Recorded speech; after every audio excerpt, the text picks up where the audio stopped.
Welcome again. Last class में हमने पढ़ा था एंथैल्पी ऑफ एटमाइजेशन। ठीक है, तो उसके बाद का हमारा टॉपिक है हम वो केमिकल प्रॉपर्टीज हम वो जनरल प्रॉपर्टीज पढ़ने वाले हैं जो कि इफेक्टिव न्यूक्लियर चार्ज पे बेस्ड होते हैं। तो हम आज का सारा टॉपिक लिस्ट कर देते हैं यहाँ पे, इफेक्टिव न्यूक्लियर चार्ज पे based topics. Effective nuclear charge मतलब वो जनरल प्रॉपर्टीज जो इफेक्टिव न्यूक्लियर चार्ज पे बेस्ड होंगी। ठीक है, उनमें से सबसे पहला टॉपिक हम आज पढ़ेंगे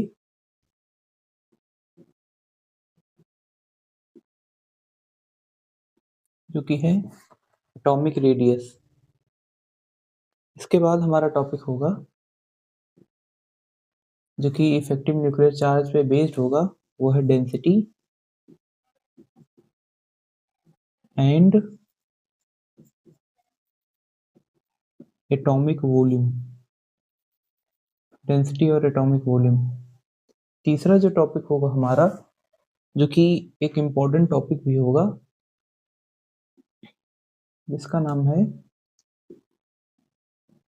आयोनाइजेशन एनर्जी। आयोनाइजेशन एनर्जी से क्वेश्चंस बोर्ड में भी आ सकते हैं, जेई के सिलेबस में भी यहाँ से सवाल पूछा जाता है। आई बात समझ में? हमारा प्राइमरी टारगेट इन्हीं तीनों टॉपिक्स पे होगा। आई बात समझ में? ठीक है, एटॉमिक रेडियस के साथ साथ हम यहाँ पे आयनिक रेडियस भी देखेंगे। ठीक है ना, और ये भी इम्पोर्टेंट टॉपिक है। ठीक, क्योंकि जब हमको इफेक्टिव न्यूक्लियर चार्ज पता रहेगा, एटॉमिक रेडियस पता रहेगा, तो हम उसका आयोनाइजेशन एनर्जी आसानी से निकाल सकते हैं। ठीक है ना, इसके साथ साथ हम और भी चीज़ें आसानी से प्रेडिक्ट कर सकते हैं, जैसे मेल्टिंग पॉइंट होगा जो कि हम पहले पढ़ चुके हैं, वो भी आसानी से पता कर सकते हैं। बट हमारा मेजर काम यहाँ पे होगा इन तीनों टॉपिक्स के बारे में पढ़ने का। आई बात समझ में? तो हम सबसे पहले एटॉमिक रेडियस से इसकी शुरुआत करते हैं।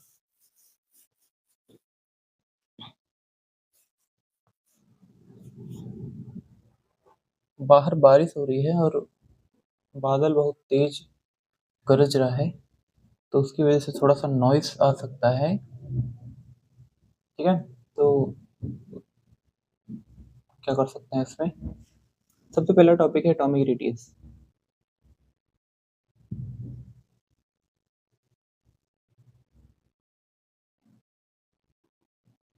ठीक है, सबको पता होगा एटॉमिक रेडियस क्या होता है। ठीक, किसी भी एटम का रेडियस, और हम हमेशा एटम को स्फेरिकल मान के चलते हैं ये। ठीक है, अगर हम स्फेरिकल मान के चलते हैं तो हमेशा किसी स्फीयर का कोई न कुछ रेडियस होता है। हम इस रेडियस की बात करते हैं। ठीक है, क्योंकि जब डी ब्लॉक के एलिमेंट्स कंप्लीटली मेटल होते हैं तो हम मेटेलिक रेडियस की बात करते हैं। आई बात समझ में? ठीक है, तो हम सबसे पहले इसमें एटॉमिक रेडियस में हम दो तरीके से इसको देखेंगे कि एटॉमिक रेडियस में ट्रेंड क्या होता है। सबसे पहले लेफ्ट टू राइट जाने पे, ठीक है, क्या इफेक्ट पड़ता है, मतलब अक्रॉस अ पीरियड।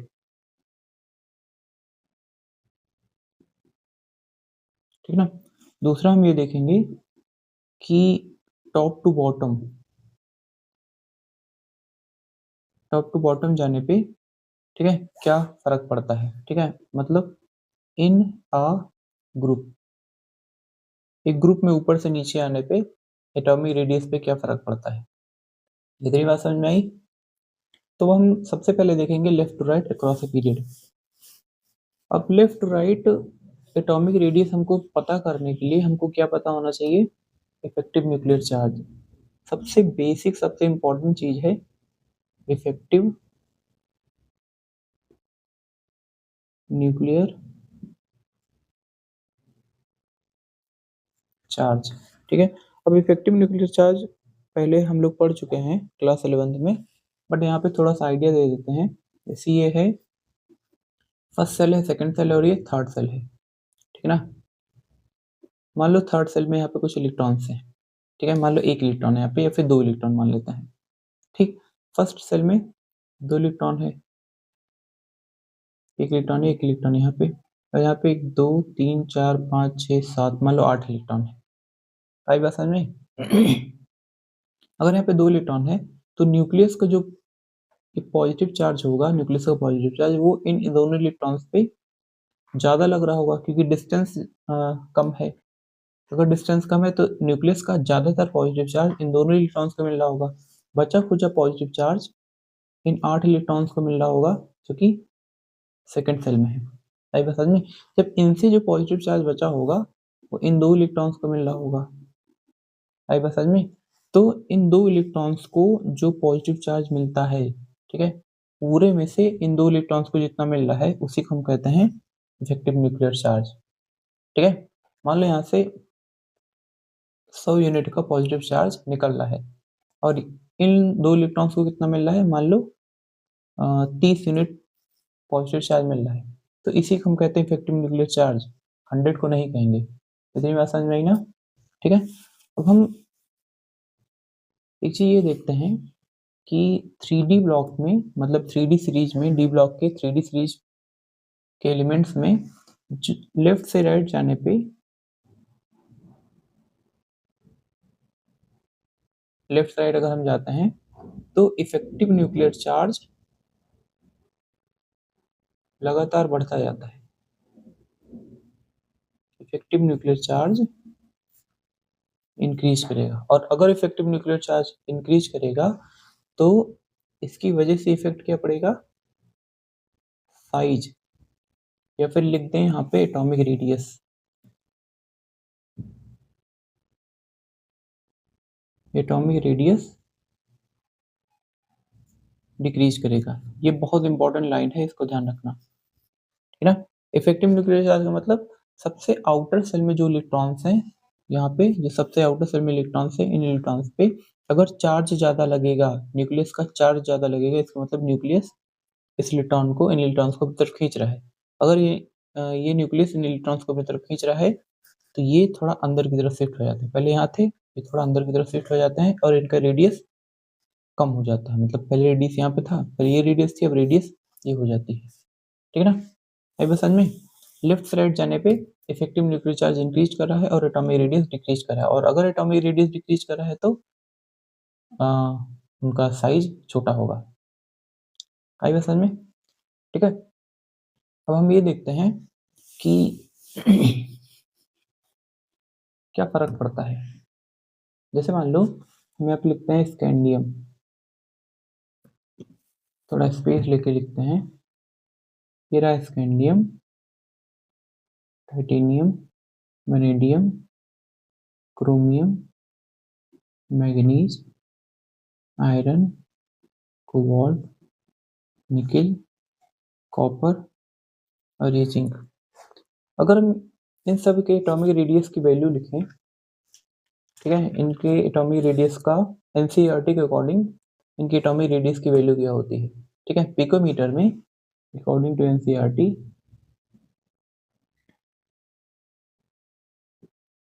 एक चीज ध्यान रखना, ये सबसे अपडेटेड और हम लेटेस्ट एनसीईआरटी का डेटा दे रहे हैं। ठीक है, इसके अलावा अगर कहीं डेटा मिलता है तुम लोग को तो वो इनकरेक्ट डेटा होगा। आई बात समझ में? ठीक है, ये लेटेस्ट एनसीईआरटी का डेटा है, ठीक, पिकोमीटर में। ठीक है ना? स्कैंडियम का जो एटॉमिक रेडियस होता है वो होता है 162 पिकोमीटर। ठीक है ना? टाइटेनियम का होगा 147, ठीक, क्रोमियम का होता है 134, वैनेडियम का होता है 134, क्रोमियम का होता है 127, मैग्नीज का होता है 126, आयरन का 126, कोबाल्ट का 125, 124,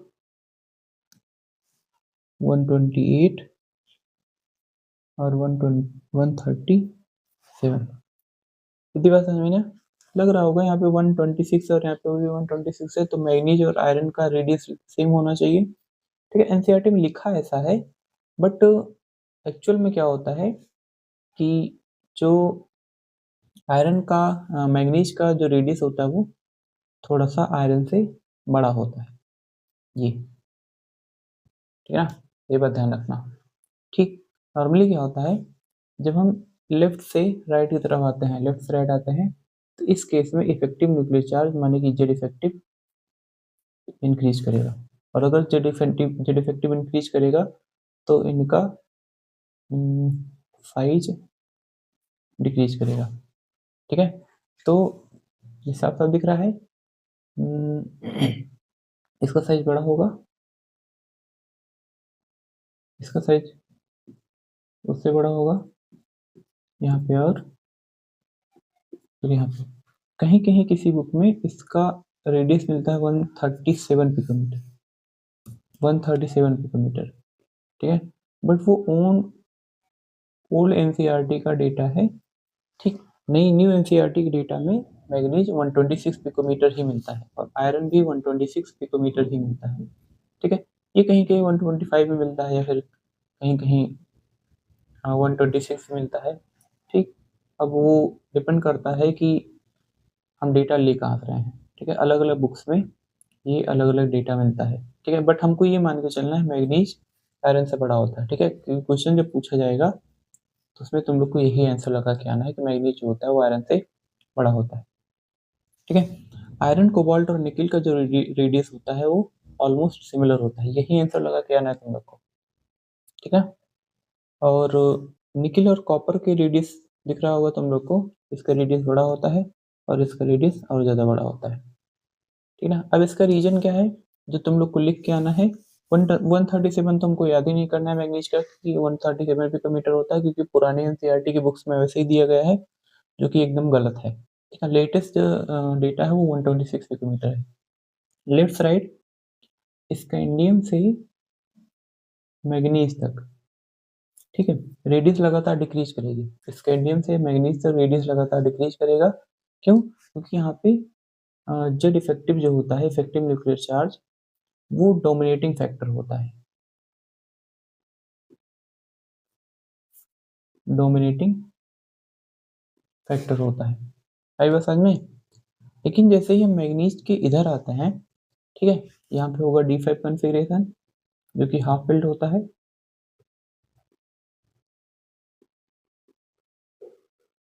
ठीक, लेकिन मैग्नीज के जब हम इधर आते हैं तो यहाँ पे D6 कॉन्फ़िगरेशन हो जाता है। ठीक है ना, यहाँ से इलेक्ट्रॉन की पेयरिंग शुरू होती है, आयरन से D6 में इलेक्ट्रॉन्स की पेयरिंग शुरू होती है। ठीक है ना, और यहाँ पे number of D electrons increase करने लगते हैं। ठीक है, नंबर ऑफ डी इलेक्ट्रॉन्स अगर इंक्रीज करेंगे तो जैसे मान लो ये है, ठीक, ये 4s है, ये 3d है। आई बात समझ में? न्यूक्लियर चार्ज, न्यूक्लियस का जो पॉजिटिव चार्ज है वो इन इलेक्ट्रॉन्स को अपनी तरफ अट्रैक्ट कर रहा होगा। बट होता क्या है, जब डी में इलेक्ट्रॉन्स बढ़ने लगते हैं, 1 2 3 4 5 6 डी में इलेक्ट्रॉन बढ़ने लगते हैं, तो इन इलेक्ट्रॉन्स का इनके साथ रिपल्सन होने लगता है। जब इन दोनों का रिपल्सन होने लगेगा तो ये जो सेल दिख रही है वो सेल थोड़ा सा पीछे की तरफ शिफ्ट हो जाती है।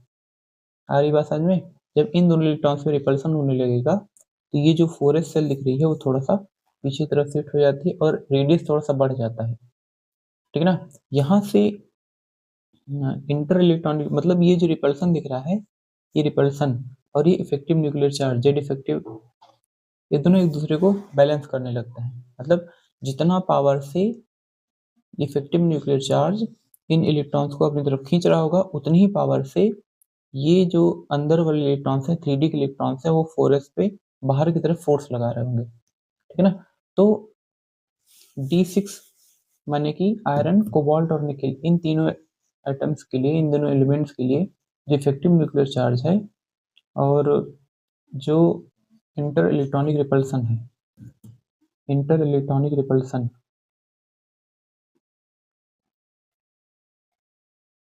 इंटर इलेक्ट्रॉनिक रिपल्सन, वो दोनों एक दूसरे को कैंसिल आउट कर देते हैं। और अगर कैंसिल आउट कर दे रहे हैं तो आयरन कोबाल्ट और निकेल के केस में रेडियस लगभग लगभग बराबर रहती है। ठीक है, यहाँ तक बात समझ में आई? ठीक है, कॉपर का क्या होगा, इसका होता है D10। ठीक है, D10 का मतलब हुआ ये होता है 4s1 3d10, 4s1 3d10, 4s1 3d10, और ये होता है 4s2 3d10। यहाँ पे जो इफेक्टिव न्यूक्लियर चार्ज है वो डोमिनेटिंग फैक्टर था, ठीक है। किससे डोमिनेटिंग फैक्टर था? इंटर इलेक्ट्रॉनिक रिपल्सन से, इंटर इलेक्ट्रॉनिक रिपल्सन से। आई बस समझ में, यहाँ पे इफेक्टिव न्यूक्लियर चार्ज और इंटर इलेक्ट्रॉनिक रिपल्सन दोनों एक दूसरे को बैलेंस कर दे रहे हैं। कॉपर और जिंक के केस में क्या होता है, यहाँ पे इफेक्टिव न्यूक्लियर चार्ज ज्यादा डोमिनेटिंग फैक्टर, गलत बोल दिए, यहाँ पे इंटर इलेक्ट्रॉनिक रिपल्सन ज्यादा डोमिनेटिंग फैक्टर हो जाता है। इंटर इलेक्ट्रॉनिक रिपल्सन ये ज्यादा डोमिनेटिंग फैक्टर हो जाएगा। अगर रिपल्सन ज्यादा डोमिनेट करने लग जाएगा मतलब हुआ इसका कि अगर हम यहाँ पे न्यूक्लियस एक ड्रॉ करें, 1 2 3 और ये 4, यहाँ पे जो इलेक्ट्रॉन है और अंदर जो इलेक्ट्रॉन है 1 2 3 4 5 6 7 8 9 और ये 10 इलेक्ट्रॉन मिलके इसको रिपेल कर रहे हैं, ठीक है। और ये न्यूक्लियस इसको अट्रैक्ट भी कर रहा है, तो यहाँ पे रिपल्सन ज़्यादा पावरफुल हो जाएगा अट्रैक्शन के कंपैरिजन में। अट्रैक्शन इसको अंदर खींच रहा होगा और रिपल्सन इसको बाहर भेज रहा होगा, ठीक है। तो ये रिपल्सन इतना पावरफुल हो जाता है कि ये 4s के इलेक्ट्रॉन्स को पीछे की तरफ धकेल देता है। आई बात समझ में, अगर ये सेल इस न्यूक्लियस से दूर चली जाएगी, ठीक है, तो रेडियस बढ़ जाएगा। इस वजह से जो जिंक होता है वो लार्जेस्ट एटॉमिक रेडियस वाला होता है। आई बात समझ में, ठीक है। अगर हम इसमें ये कहें कि स्मॉलेस्ट एटॉमिक रेडियस किसका होगा, ये इंपॉर्टेंट डेटा है, हम लोग को ध्यान रखना पड़ेगा। स्मॉलेस्ट एटॉमिक रेडियस, अगर हम पूछे इसमें स्मॉलेस्ट एटॉमिक रेडियस किसका होगा, तो ध्यान रखना है आप लोग को कि ये निकिल का होता है। देख रहा है ना, 162 है स्कैंडियम का। इधर से हम इधर आ रहे हैं तो जिंक को सबसे छोटा होना चाहिए था, क्योंकि इधर से इधर आने पे इफेक्टिव न्यूक्लियर चार्ज इंक्रीज कर रहा है और साइज डिक्रीज करनी चाहिए थी, ठीक है। लेकिन यहाँ पे इंटर इलेक्ट्रॉनिक रिपल्सन ज्यादा डोमिनेटिंग फैक्टर हो जाता है, ठीक। तो ये बात ध्यान रखना कि निकिल का स्मॉलेस्ट एटॉमिक रेडियस होता है, ठीक है। और अगर ये पूछा जाए कि लार्जेस्ट एटॉमिक रेडियस किसका होता है, लार्जेस्ट एटॉमिक रेडियस ये होता है स्कैंडियम का, ठीक है। लेकिन हम ये भी ध्यान रखना पड़ेगा तुम लोग को कि हम बात कर रहे हैं ओनली 3D सीरीज की, ठीक है ना। सिर्फ 3D सीरीज में स्मॉलेस्ट एटॉमिक रेडियस होगा निकिल का और लार्जेस्ट एटॉमिक रेडियस होगा स्कैंडियम का। आई बात समझ में, 3D सीरीज में हम लेफ्ट से राइट जाने पे क्या क्या वेरिएशंस होते हैं हम उन सबको देख लिए, ठीक है। मैग्नीज तक रेडियस डिक्रीज करेगा, आयरन तक कह सकते हैं, आयरन कोबाल्ट निकिल का रेडियस सेम रहता है। उसके बाद कॉपर और जिंक में जिंक का रेडियस ज़्यादा होता है क्योंकि इंटर इलेक्ट्रॉन रिपल्सन ज़्यादा डोमिनेटिंग फैक्टर हो जाता है।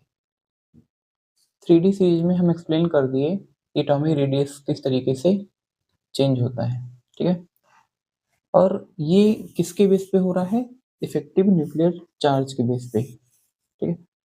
लेफ्ट टू राइट हमको पता चल गया कि रेडियस में क्या वेरिएशन होगा।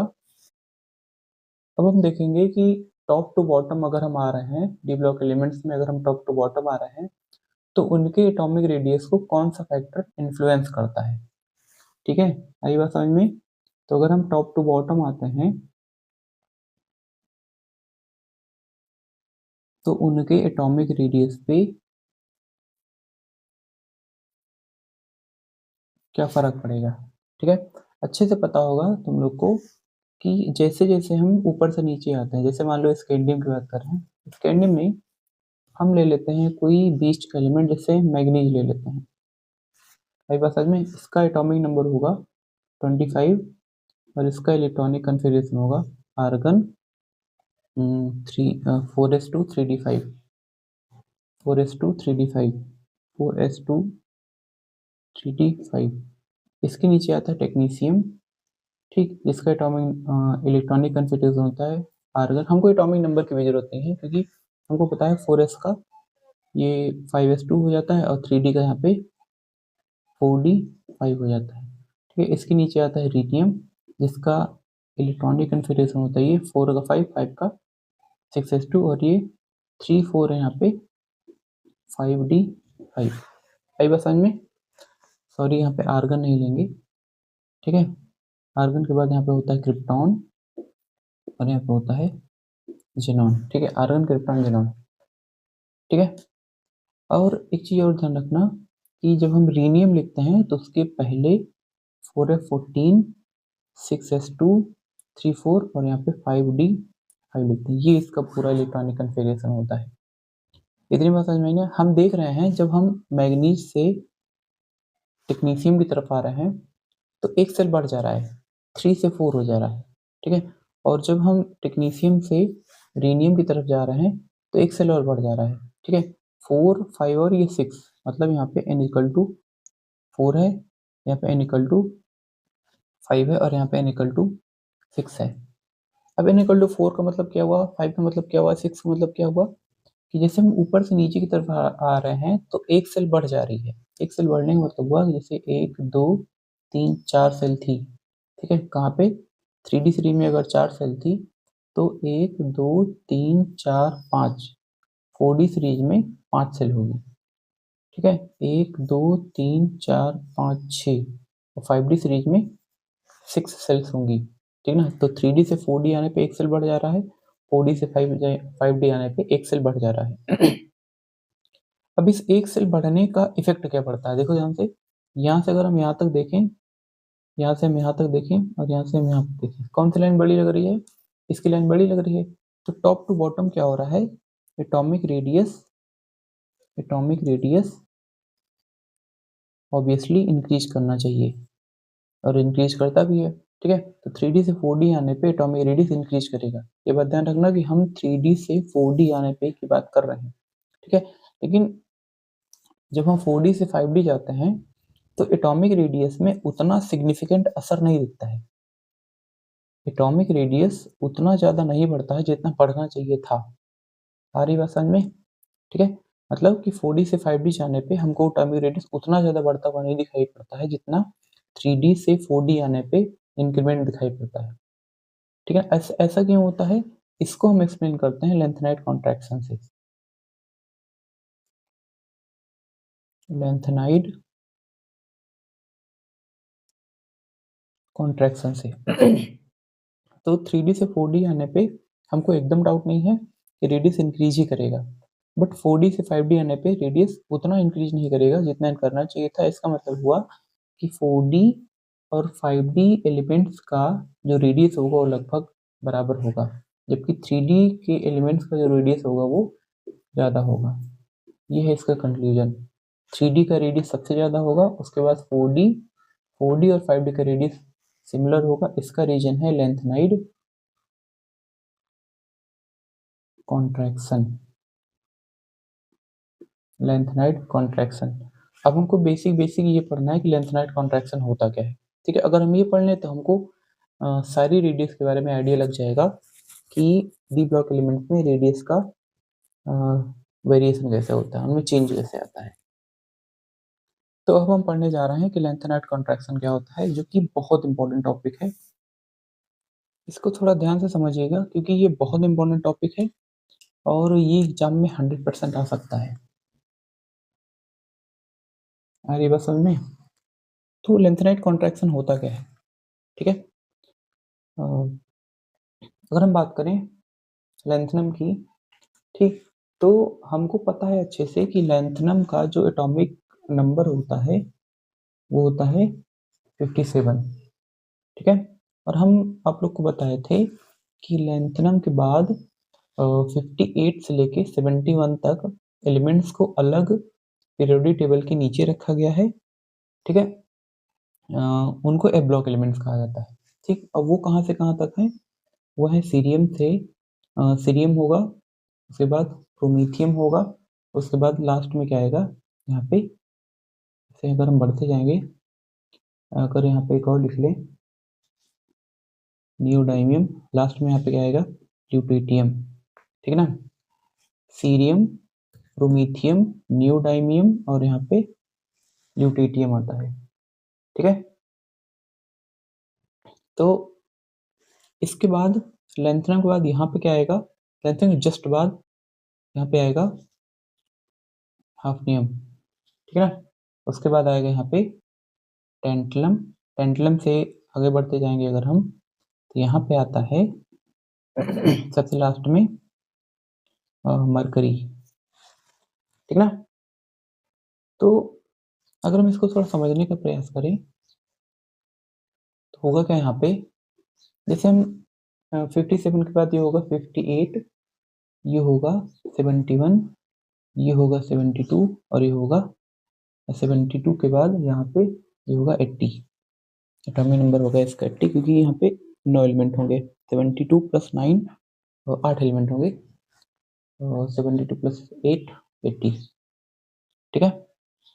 हम बताए थे यहाँ पे कि लैंथनम का एटॉमिक नंबर 57 होता है, तो इसका इलेक्ट्रॉनिक कन्फिग्रेशन होगा, किसके नीचे आता है ये, स्कैंडियम यट्रियम, ठीक है। उसके बाद आएगा यहाँ पे स्कैंडियम और यट्रियम के बाद यहाँ पे आएगा लैंथनम, ठीक है। स्कैंडियम को होता है 4s2 3d1, इसका होगा 5s2 3d1, इसका होगा 6s2 5d1, 6s2 5d1।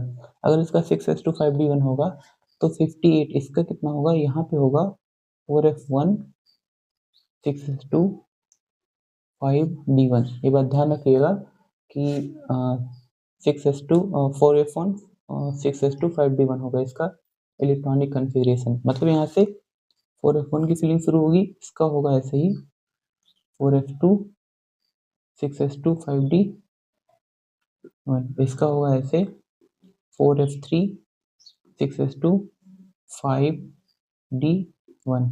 मतलब इलेक्ट्रॉन से यहाँ से f में जाना शुरू हो रहे हैं, ठीक है। लास्ट में इसका क्या होगा 4f14 6s2 5d1 4f14 6s2 5d1, ठीक है। इसके जस्ट बाद हाफनियम आएगा, तो इसका इलेक्ट्रॉनिक कन्फिग्रेशन हो जाएगा 4f14। अब देखो f ऑर्बिटल पूरा पूरा भरा जा चुका है, s ऑर्बिटल भी पूरा पूरा भरा है। अब इलेक्ट्रॉन कहाँ पे जाएगा, d ऑर्बिटल में, ठीक है। तो हो जाएगा 6s2 5d2, ठीक। सेम ऐसे अगर हम इसका इलेक्ट्रॉनिक कन्फिग्रेशन लिखें तो 4f14 6s2 5d3 होगा, ठीक है। यहाँ पे मरकरी का क्या होगा 4f14 6s2 5d10, ठीक है। इसके सारे ऑर्बिटल भरे हुए हैं, ठीक है। तो हम ये देख रहे हैं कि जब हम लैंथनम से हाफनियम की तरफ जा रहे हैं, ठीक है ना, और ये 5d सीरीज है, ध्यान रखना ये 5d सीरीज है, 3d 4d 5d, ठीक है।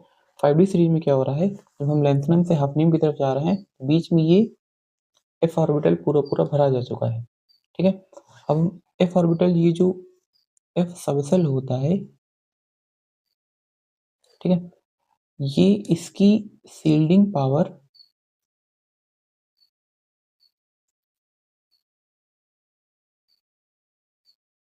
बहुत कम होती है। शील्डिंग पावर का मतलब क्या हुआ, जैसे मान लो ये 4f है और उसके बाद यहाँ पे क्या है 6s है, ठीक है। ये इतना डिफ्यूज्ड शेप का होता है, डिफ्यूज का मतलब ये इतना बड़ा शेप का होता है, ठीक, कि इसमें इलेक्ट्रॉन बहुत दूर दूर होते हैं। अब असल में ये 14 इलेक्ट्रॉन इतना दूर दूर होंगे और ये s ऑर्बिटल क्या होगा, ये छोटा होगा इस तरीके से, ठीक है। 2 इलेक्ट्रॉन होगा इसमें, ये छोटा होगा, ठीक। तो शील्डिंग पावर कम होने का मतलब हुआ कि ये न्यूक्लियर चार्ज को, ये जो f ऑर्बिटल है न्यूक्लियर चार्ज को रोक ही नहीं पाता है।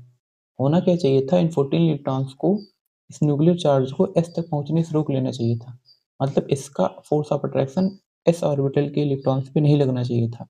लेकिन होता क्या है, ये इलेक्ट्रॉन्स इतना दूर दूर होते हैं कि ये न्यूक्लियर चार्ज इनको पेनिट्रेट करके सीधा कहाँ पे पड़ता है, s ऑर्बिटल पे।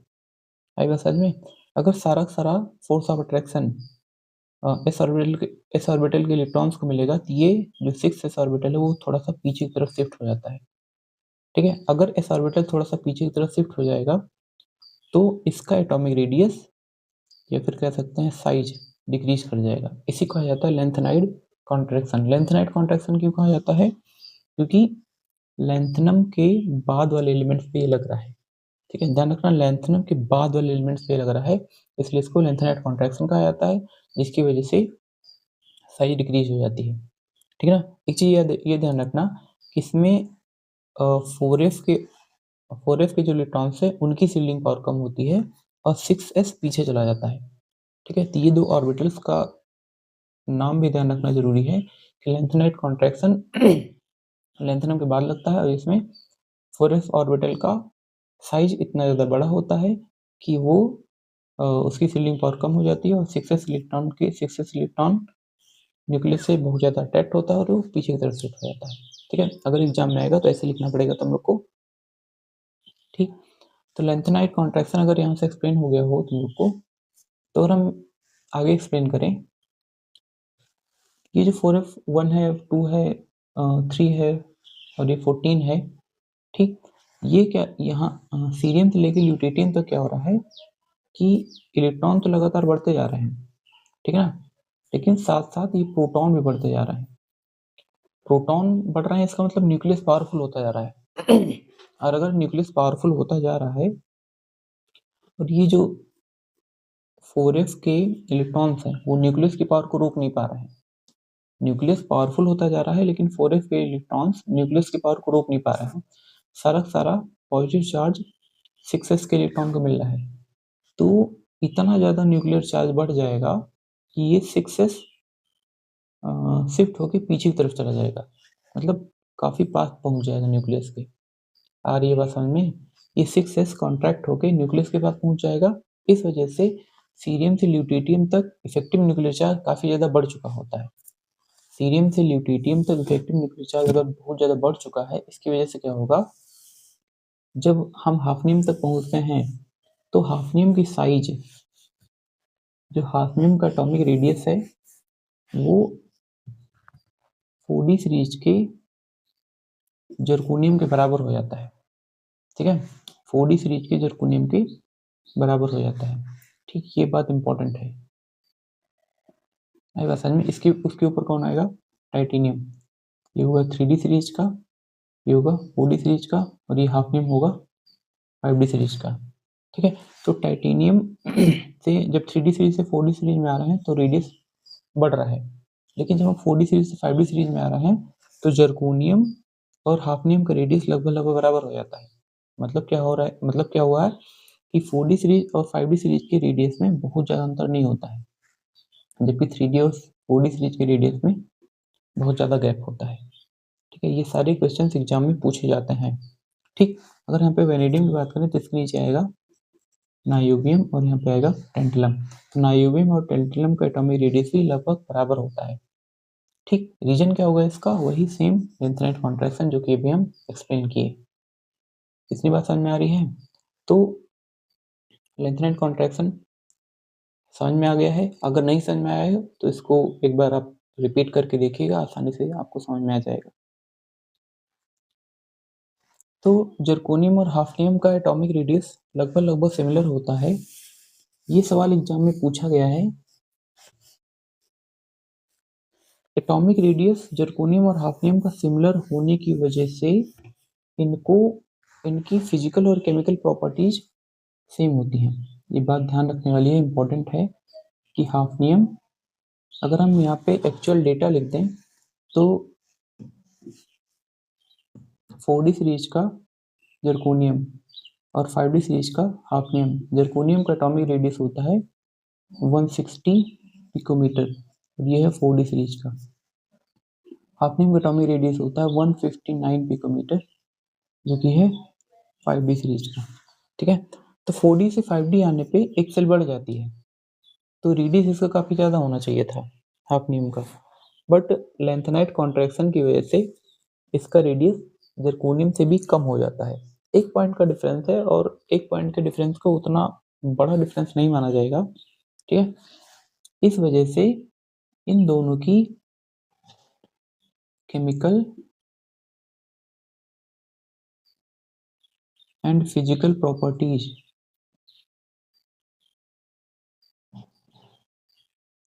सिमिलर होती हैं।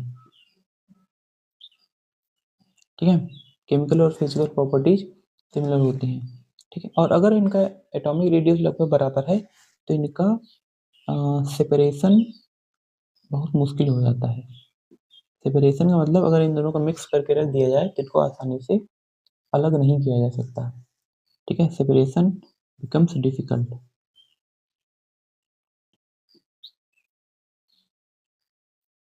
सेपरेशन बिकम्स डिफिकल्ट, ये पॉइंट्स आप नोट करके रखिएगा क्योंकि एग्जाम में आ सकता है। Separation becomes difficult. Atomic radius के बाद हम अब थोड़ा सा बात कर लेते हैं आयनिक रेडियस पे। ठीक है, आयनिक रेडियस उतना खास इंपॉर्टेंट नहीं है, ठीक, बट उसमें हमको एक चीज समझानी है तुम लोग को, ठीक है, जिसका हमको आगे यूज आएगा आयनिक रेडियस, ठीक है ना। तो अगर हम बात करें आयनिक रेडियस मतलब हमको आयन बनाना है। अगर हम स्पेशली 3D सीरीज की बात करें तो 3D सीरीज के एलिमेंट्स का, या फिर कह सकते हैं कि पूरे डी ब्लॉक एलिमेंट्स का जो मोस्ट कॉमन ऑक्सीडेशन स्टेट होता है, ऑक्सीडेशन स्टेट के बारे में हम डिटेल में आगे पढ़ेंगे। यहाँ पे हम थोड़ा सा रेफरेंस दे देते हैं कि जो मोस्ट कॉमन ऑक्सीडेशन स्टेट होता है +2, ठीक ना, है बस समझ में। और इस चीज ये ध्यान रखना कि स्कैंडियम हमेशा +3 में एग्जिस्ट करता है, तो हम यहाँ पे स्कैंडियम की बात नहीं करेंगे। आयनिक रेडियस में हम स्कैंडियम को इंक्लूड नहीं करेंगे, ठीक है। तो अगर हम सारे एलिमेंट्स को एक लाइन से अरेंज करें, titanium 2+, vanadium 2+, scandium, titanium, vanadium, chromium, manganese, iron, cobalt, nickel 2+, copper 2+, और ये जिंक 2+। इतनी बात समझ नहीं ना, ठीक है। अब हमको अगर हम इसका आयनिक रेडियस का डेटा दें तुम लोग को, तो इसका जो आयनिक रेडियस होता है वो 86 पिकोमीटर होता है। ये सारा सारा पिकोमीटर में 86 पिकोमीटर, ठीक है। वैनेडियम जो होता है वो 79 पिकोमीटर होता है। क्रोमियम का ध्यान रखना, ये 82 पिकोमीटर होता है। मैग्नीज का भी 82 पिकोमीटर होता है, ठीक है। ये इंपॉर्टेंट डेटा है, ठीक। इसके बाद फिर से आयरन का एटॉमिक रेडियस थोड़ा सा डिक्रीज कर जाता है, जो कि होता है 77 पिकोमीटर, और ये होगा 74 पिकोमीटर। कोबाल्ट का होगा 74 पिकोमीटर, ठीक है। निकिल का होगा 70 पिकोमीटर, कॉपर का फिर से 73 पिकोमीटर होगा, और जिंक 2+ का 74 पिकोमीटर, ठीक। तो अब हम इसको एक्सप्लेन करने की कोशिश करें अगर, ठीक है, कुछ बेसिक डेटा तुम लोग को याद रखना पड़ेगा। जैसे टाइटेनियम का रेडियस सबसे ज़्यादा होगा, वो सेम रीजन है, क्योंकि लेफ्ट से राइट आने पे जेड इफेक्टिव क्या होता है, इंक्रीज करता है। तो एटॉमिक रेडियस क्या होगा, या फिर हम कह सकते हैं एटॉमिक रेडियस की जगह पे आयनिक रेडियस डिक्रीज करेगा। अगर इफेक्टिव न्यूक्लियर चार्ज इंक्रीज करेगा तो आयनिक रेडियस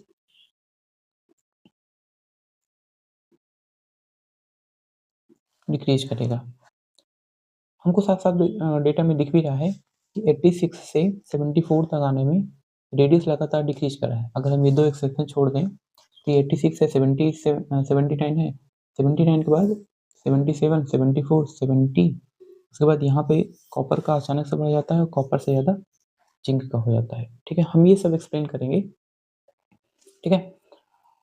तो कॉपर का तो एटॉमिक रेडियस इंक्रीज इसलिए करता है जॉन टेलर डिस्टॉर्शन, ठीक है, जो कि जेई एडवांस का सिलेबस है, और ये पढ़ाया जाता है कोऑर्डिनेशन कॉम्प्लेक्स चैप्टर में। कोऑर्डिनेशन कॉम्प्लेक्स चैप्टर में, ठीक है। तो इसके बारे में हम ज़्यादा डिटेल में बात नहीं करेंगे, नहीं तो वो काफ़ी ज़्यादा बताना पड़ेगा तुम लोग को, ठीक है। पूरा कोऑर्डिनेशन एक्सप्लेन करना पड़ेगा, ऐसा कह सकते हैं, ठीक है। मैग्नीज का एटॉमिक रेडियस बड़ा होने का रीजन ये है। एक ट्रिक बताता है तुम लोग को, मैग्नीज का कुछ भी डेटा एक्सप्लेन करना हो तुम लोग को, तो सिंपली लिख के आ जाओ, मतलब हर जगह ऐसा मत करना, थोड़ा दिमाग लगा लेना। Due to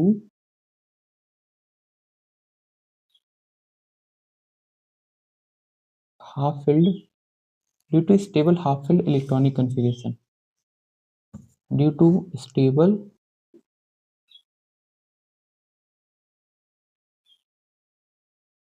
half filled, bracket में लिखना D5 इलेक्ट्रॉनिक कॉन्फ़िगरेशन, ठीक है ना। मैग्नीज 2+ में इलेक्ट्रॉन्स का अरेंजमेंट मतलब हाफ फिल्ड होता है, और हाफ फिल्ड क्या है, स्टेबल है। स्टेबल होने के साथ साथ ये काफी सिमेट्रिक अरेंजमेंट है, ठीक है ना। इस वजह से इसका जो एटॉमिक रेडियस होता है वो काफी ज्यादा होता है, ठीक है, नॉर्मल ट्रेंड से ज्यादा आता है, ठीक है।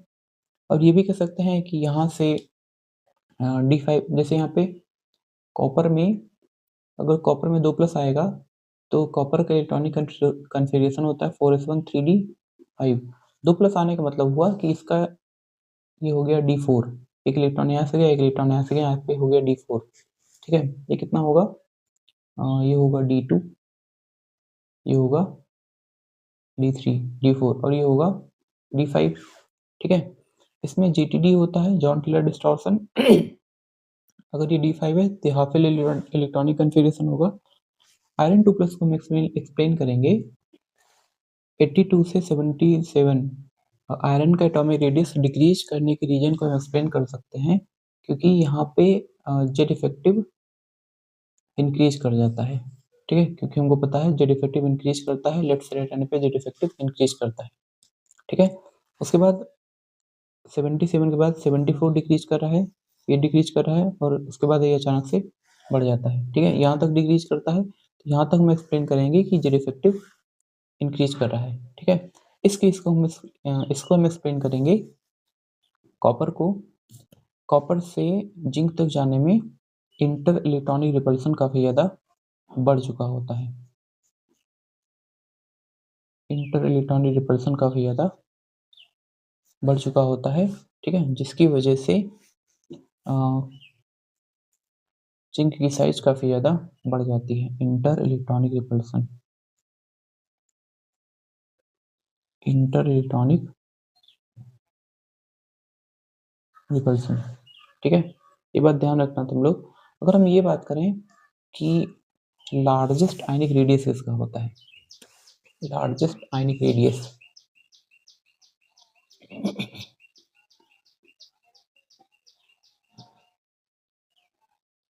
तो लार्जेस्ट आयनिक रेडियस होता है टाइटेनियम 2+ का, ठीक है। और ये स्मॉलेस्ट आयनिक रेडियस किसका होता है,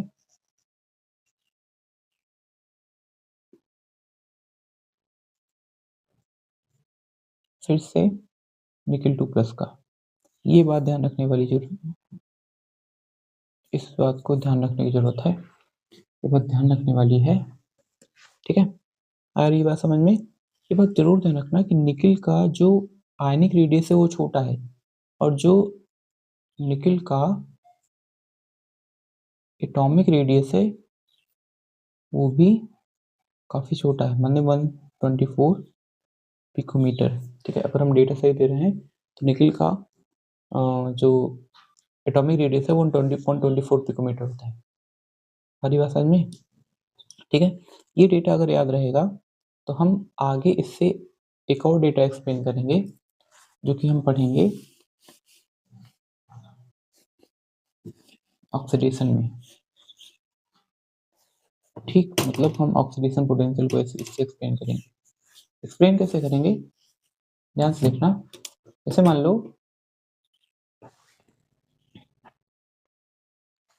निकिल है, ठीक है, इसका रेडियस काफी छोटा है, स्मॉलेस्ट आयन है, ठीक है ना, पूरे 3D सीरीज में स्मॉलेस्ट आयन है। तो अगर हम इसको वाटर में डिजोल्व कर देंगे, ठीक है, तो स्मॉलेस्ट साइज होने की वजह से निकिल 2+ का हाइड्रेशन काफी ज्यादा होता है, ठीक है। अगर हाइड्रेशन इसका ज्यादा होगा तो हाइड्रेशन एनर्जी भी इसकी काफी ज्यादा होगी, ठीक है। हाइड्रेशन अगर ज़्यादा होगा तो इसकी हाइड्रेशन एनर्जी भी ज़्यादा होगी, निकल की खास करके, ठीक है। और निकल 2+ भी छोटा होता है तो इसका हाइड्रेशन बहुत ज़्यादा होगा, और निकल भी छोटा होता है, ठीक, इसका भी हाइड्रेशन काफ़ी ज़्यादा होगा, ठीक है। अगर हाइड्रेशन ज़्यादा होगा तो निकल की भी हाइड्रेशन एनर्जी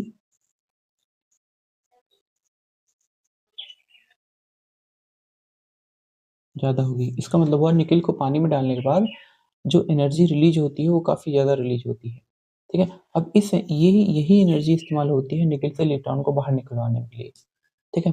ये सब सारी चीज़ें हम आगे एक्सप्लेन करेंगे जब हम आयनाइजेशन पढ़ रहे होंगे तो एटॉमिक रेडियस के बेस पे, इसी एटॉमिक रेडियस के बेसिस पे हम थोड़ा सा भी आप लोग को हाइड्रेशन एनर्जी एक्सप्लेन किए, ठीक है। अगर हम इसी एटॉमिक रेडियस के बेसिस पे एक चीज़ और एक्सप्लेन करने का ट्राई करें, ठीक है। हम क्या करते हैं, हम एटम को क्या मान के चलते हैं, स्फेरिकल,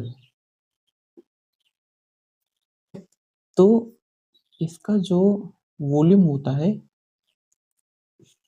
किसी भी स्फीयर का जो वॉल्यूम होता है,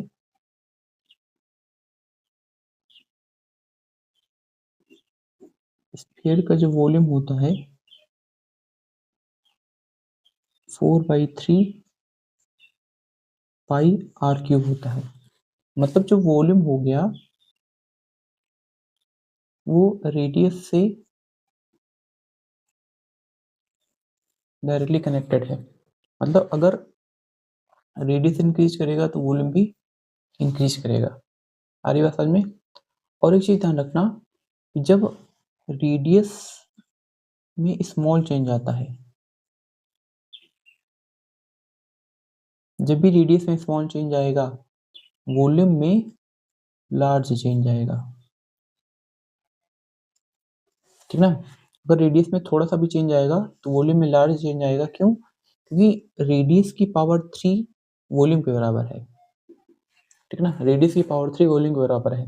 अगर रेडियस दुगना हो गया, ठीक है, रेडियस अगर r से बढ़ के 2r हो गया तो वॉल्यूम कितना हो जाएगा, वॉल्यूम हो जाएगा 2 2 जार 4 4 2 जार 8 8 टाइम्स हो जाएगा, वॉल्यूम हो जाएगा 8 टाइम्स। रेडियस अगर दुगना हो रहा है तो वॉल्यूम हो जाएगा 8 टाइम्स। सारी बात समझ में? ठीक है। तो हम एटॉमिक रेडियस के बेसिस पे ही हम एटॉमिक वॉल्यूम एक्सप्लेन कर सकते हैं, जो कि हमारा अगला टॉपिक है, ठीक है ना। एटॉमिक रेडियस के बेसिस पे ही हम एटॉमिक वॉल्यूम एक्सप्लेन कर सकते हैं। और तीसरा, हम एटॉमिक रेडियस के ही बेसिस पे डेंसिटी एक्सप्लेन कर सकते हैं। कैसे? क्योंकि हमको अच्छे से पता है कि डेंसिटी बराबर होता है मास बाई वॉल्यूम, ठीक है। अगर वॉल्यूम बढ़ेगा तो डेंसिटी डिक्रीज करेगी, वॉल्यूम बढ़ेगा तो डेंसिटी डिक्रीज करेगी। आई बात समझ में? इसका स्क्रीनशॉट ले लेना, ठीक है। ये इंपॉर्टेंट टॉपिक हो सकता है, ठीक, पूछा नहीं जाता मेरे ख्याल से, बट ये रिलेट करने आप लोग को आना चाहिए, ठीक है। तो अगर हम ये बात करें कि लेफ्ट से राइट आने पे, ठीक, वॉल्यूम पे क्या फर्क पड़ेगा, वॉल्यूम पे वही फर्क पड़ेगा जो कि रेडियस से फर्क पड़ता है। अब अच्छे से पता है कि लेफ्ट से राइट आने पे रेडियस क्या होता है, या फिर कह सकते हैं साइज डिक्रीज करता है, ठीक है। क्यों? क्योंकि इफेक्टिव न्यूक्लियर चार्ज इंक्रीज करता है। और अगर साइज डिक्रीज करेगा इसका मतलब रेडियस पे क्या फर्क पड़ रहा है, रेडियस भी डिक्रीज कर रहा है। और अगर रेडियस डिक्रीज कर रहा है तो वॉल्यूम भी क्या होगा, डिक्रीज करेगा। और अगर वॉल्यूम डिक्रीज करेगा तो डेंसिटी क्या होगी, इंक्रीज करेगी, ठीक है। ऐसे हम रिलेट कर सकते हैं। तो हमको पता क्या होना चाहिए, हमको पता होना चाहिए बेसिकली इफेक्टिव न्यूक्लियर चार्ज, ठीक है। इफेक्टिव न्यूक्लियर चार्ज ही एटॉमिक रेडियस एक्सप्लेन कर रहा है, हाइड्रेशन एनर्जी एक्सप्लेन कर रहा है, एटॉमिक वॉल्यूम एक्सप्लेन कर रहा है, आयनिक रेडियस एक्सप्लेन कर रहा है और ये डेंसिटी भी इसी से एक्सप्लेन हो रही है। ठीक है, इतनी बात समझ में आई ना? तो अगर हम आपको एटॉमिक वॉल्यूम का या फिर कहें कि हम डेंसिटी का डेटा यहाँ पे लिखें और उसके बाद उसको एक्सप्लेन करने की कोशिश करें, ठीक है, तो डेंसिटी का डेटा क्या होगा? अगर हम यहाँ पे स्कैंडियम होगा, यहाँ पे titanium, vanadium, chromium, manganese, iron, cobalt, nickel, copper, zinc. ठीक है, तो डेंसिटी क्या होगी? डेंसिटी होगी ग्राम पर सेंटीमीटर क्यूब में। अब आप लोग जानते होंगे कि 1 सेंटीमीटर क्यूब बराबर क्या होता है? 1 ml। तो हम इसको ये भी लिख सकते हैं, ये है ग्राम पर ml, ग्राम पर ml। स्कैंडियम का जो डेंसिटी होती है वो होती है 2.985, 2.985। ठीक है, टाइटेनियम का होगा 4.506, 4.506 और वेनेडियम का होता है 6.11। क्रोमियम का होगा 7.15,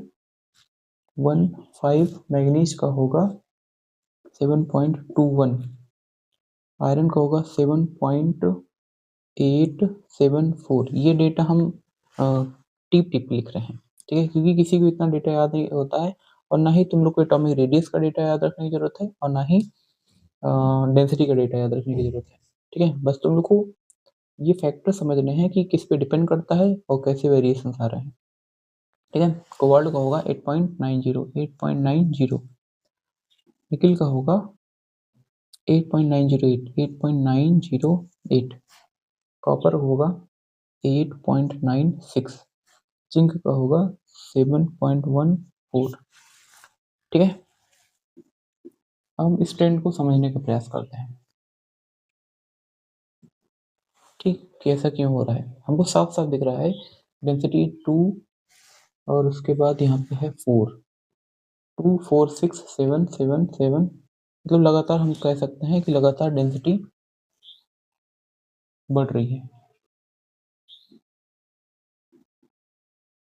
ठीक है, और हम बताए थे डेंसिटी किस पे डिपेंड करती है? रेडियस पे। अच्छे से पता है कि लेफ्ट से राइट आने पे रेडियस क्या करता है या फिर साइज क्या होता है? डिक्रीज करता है। अगर साइज डिक्रीज करेगा तो रेडियस डिक्रीज करेगा और रेडियस डिक्रीज करेगा तो 4/3 पाई आर क्यूब वॉल्यूम होता है, तो इससे वॉल्यूम भी क्या होगा? डिक्रीज करेगा और वॉल्यूम डिक्रीज करेगा तो डेंसिटी इंक्रीज करेगी, क्योंकि डेंसिटी बराबर क्या होता है? Mass by volume. ये बात समझ में ना? डिफरेंट बिहेवियर कहाँ से है? जैसे यहाँ पे 7.15, 7.21, 7.874, 8.9, 8.908 बहुत कम डेंसिटी का डिफरेंस है। ठीक है, ध्यान रखना। अगर हम कोबाल्ट, निकिल और कॉपर की बात करें, इनमें डेंसिटी का डिफरेंस बहुत कम है। ठीक है, एक तो पॉइंट ये याद रखना तुम लोग। और यहाँ पे अगर हम बात करें कि कॉपर और जिंक में, ठीक, कॉपर और जिंक में जिंक का डेंसिटी कम है। ठीक है, कॉपर और जिंक में जो जिंक का डेंसिटी है वो कम है। ऐसा क्यों हो रहा है? क्योंकि हम इसको एक्सप्लेन कर सकते हैं रेडियस के ट्रेंड के बेसिस पे, रेडिएशन के वेरिएशन के बेसिस पे। हम देख रहे थे कॉपर से जिंक आने पे इंटर इलेक्ट्रॉनिक रिपल्सन जो था वो ज़्यादा पावरफुल हो रहा था, और अगर इंटर इलेक्ट्रॉनिक रिपल्सन पावरफुल हो रहा है तो जिंक से कॉपर होने पे, जिंक से कॉपर की तरफ जाने पे जिंक का जो रेडियस था वो ज़्यादा था। ठीक है, ये है साइज। ठीक, अगर जिंक का साइज ज़्यादा होगा, जिंक का साइज ज़्यादा होगा, ठीक, तो इसका रेडियस भी ज़्यादा होगा, इसका वॉल्यूम भी ज़्यादा होगा, और वॉल्यूम ज़्यादा होगा तो डेंसिटी कम होगी। ठीक है, इस वजह से जिंक की डेंसिटी कम हो जाती है और कॉपर की डेंसिटी बढ़ जाती है। ठीक है ना? यहाँ से डेंसिटी भी, एटॉमिक डेंसिटी भी एक्सप्लेन हो जाती है। तो हम क्या क्या पढ़ लिए? हम लोग पढ़ लिए आयनिक एटॉमिक रेडियस पढ़ लिए, आयनिक रेडियस पढ़ लिया, और एटॉमिक वॉल्यूम पढ़ लिया, और एटॉमिक डेंसिटी पढ़ लिया। आई बात समझ में? आई होप ये समझ में आया होगा आप लोग को। बट एटॉमिक डेंसिटी और एटॉमिक वॉल्यूम से उतना ज़्यादा सवाल आते नहीं हैं, ठीक है? बहुत रेयर होगा कि यहाँ से सवाल पूछा जाए। इसके बाद हम जो टॉपिक पढ़ने वाले हैं, वहाँ से भर-भर के सवाल आता है, ठीक है? जो कि है आयोनाइज़ेशन एनर्जी, ठीक है ना? तो अब हम अपना अगला टॉपिक या फिर अपनी अगली जनरल प्रॉपर्टी एक्सप्लेन करना शुरू करते हैं, जिसका नाम है आयोनाइज़ेशन एनर्जी और ये बहुत इम्पोर्टेंट टॉपिक है, तो इस पे थोड़ा ध्यान देना, ठीक है? कह सकते हैं कि सुपर इम्पोर्टेंट,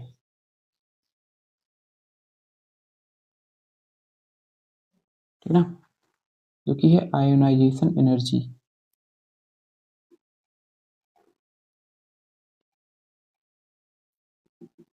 इसके बारे में तुम लोग थोड़ा बहुत तो क्लास 11th में पढ़े ही होगे, ठीक है?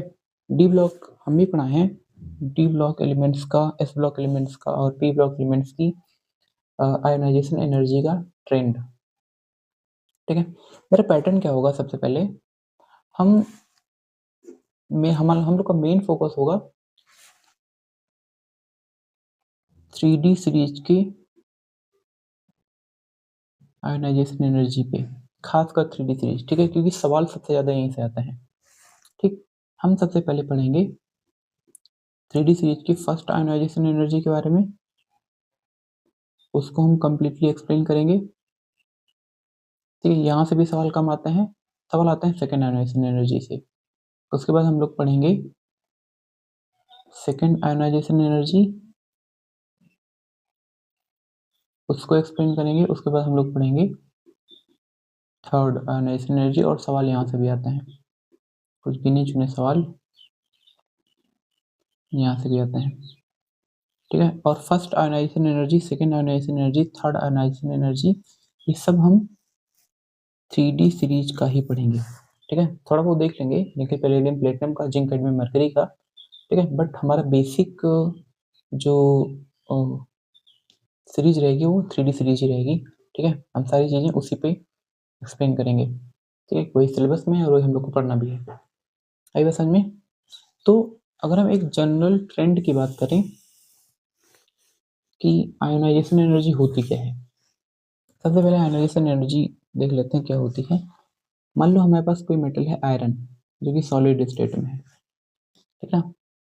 तो इस मेटल को अगर हमको आयोनाइज़ करना है, ठीक है? तो हम क्या करेंगे, इसको थोड़ा बहुत एनर्जी देंगे, फिर इसको किसमें चेंज करेंगे?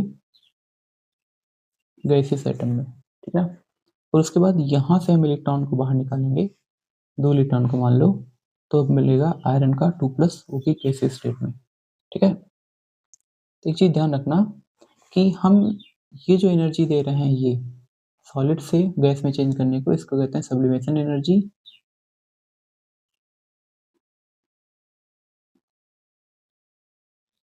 ठीक है?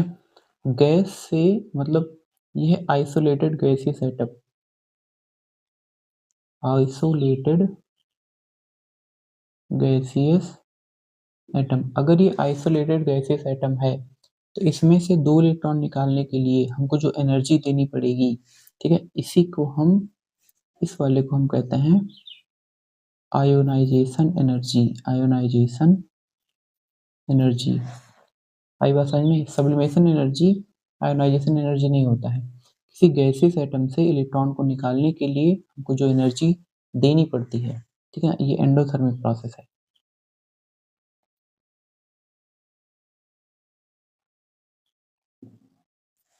ठीक है? क्योंकि ये अगर आयरन का न्यूक्लियस है, ठीक है? मान लेते हैं अगर ये आयरन का न्यूक्लियस है, तो यहाँ से इलेक्ट्रॉन को निकालने के लिए हमको एनर्जी देनी पड़ेगी। क्यों देनी पड़ेगी इलेक्ट्रॉन को निकालने की एनर्जी? क्योंकि ये इलेक्ट्रॉन, इस इलेक्ट्रॉन पे फोर्स ऑफ अट्रैक्शन लग रहा है न्यूक्लियस का। तो न्यूक्लियस क्या कर रहा है? इस इलेक्ट्रॉन को खींच के रखा है। तो इसको हमको बाहर निकालने के लिए एनर्जी देनी पड़ेगी, ठीक है? तो आयोनाइज़ेशन एनर्जी एंडोथर्मिक होता है। आ रही बात समझ में? ठीक है? तो अगर हम अब जनरल ट्रेंड की बात करें, अगर आयोनाइज़ेशन एनर्जी तुम लोग को समझ में आया है, तो हम जनरल टर्म की बात करें, जनरल ट्रेंड की बात करें, तो सबसे पहले लेफ्ट से राइट जाने पे आयोनाइजेशन एनर्जी पे क्या फर्क पड़ना चाहिए। ठीक है, लेफ्ट से राइट जाने पे आयोनाइजेशन एनर्जी पे क्या फर्क पड़ना चाहिए। हमको अच्छे से पता है कि लेफ्ट से राइट जाने पे जेड इफेक्टिव इंक्रीज करता है, बात वहीं से शुरू होगी। ठीक है, क्योंकि ये सारे वही फैक्टर हैं जो कि इफेक्टिव न्यूक्लियर चार्ज पे डिपेंड करते हैं और इनको हम अलग से कैटेगराइज करके पढ़ा रहे हैं। अगर इफेक्टिव न्यूक्लियर चार्ज लेफ्ट से राइट जाने पे बढ़ रहा है, इसका मतलब कि जो आउटर सेल है और उसमें जो इलेक्ट्रॉन है, इन इलेक्ट्रॉन्स पे न्यूक्लियस का होल्ड बढ़ रहा है, मतलब न्यूक्लियस का force of attraction in electrons पे इंक्रीज कर रहा है। और अगर इन इलेक्ट्रॉन्स पे न्यूक्लियस का फोर्स ऑफ अट्रैक्शन इंक्रीज कर रहा है, इसका मतलब हुआ कि इस इलेक्ट्रॉन को बाहर निकालने के लिए हमको ज़्यादा एनर्जी देनी पड़ेगी। ठीक है, तो अगर ज़्यादा एनर्जी देनी पड़ेगी तो आयोनाइजेशन एनर्जी क्या होगा, इनका हाई होगा। तो लेफ्ट राइट जाने पे इफेक्टिव न्यूक्लियर चार्ज इंक्रीज करता है, जिससे साइज डिक्रीज करता है और इस वजह से आयोनाइजेशन एनर्जी क्या होगी, इंक्रीज करेगी। ठीक है, ये हो गया जनरल ट्रेंड। इसमें एनोमलस बिहेवियर क्या होता है, कैसे कोई किसी का आयोनाइजेशन एनर्जी ज़्यादा होगा, किसी का आयोनाइजेशन एनर्जी कम होगा, हम आगे पढ़ेंगे। ठीक है, और अगर हम टॉप टू बॉटम की बात करें तो अभी हम थोड़ी देर पहले पढ़े थे हम लोग, टॉप टू बॉटम आने पे साइज क्या होता है, इंक्रीज करता है। ठीक है, ये नोट कर लेना कि यहाँ पे इफेक्टिव न्यूक्लियर चार्ज कांस्टेंट होता है, कुछ खास फर्क नहीं पड़ता है, या फिर स्लाइटली इंक्रीज करेगा, कांस्टेंट होगा या फिर स्लाइटली इंक्रीज करेगा। ठीक है, हमको ये नहीं देखना है क्योंकि हम टॉप टू बॉटम कभी भी इफेक्टिव न्यूक्लियर चार्ज के बेसिस पे एक्सप्लेन नहीं करते हैं। ठीक है, top to bottom size top to bottom size increase करता है। ठीक है, क्यों, क्योंकि नंबर ऑफ सेल्स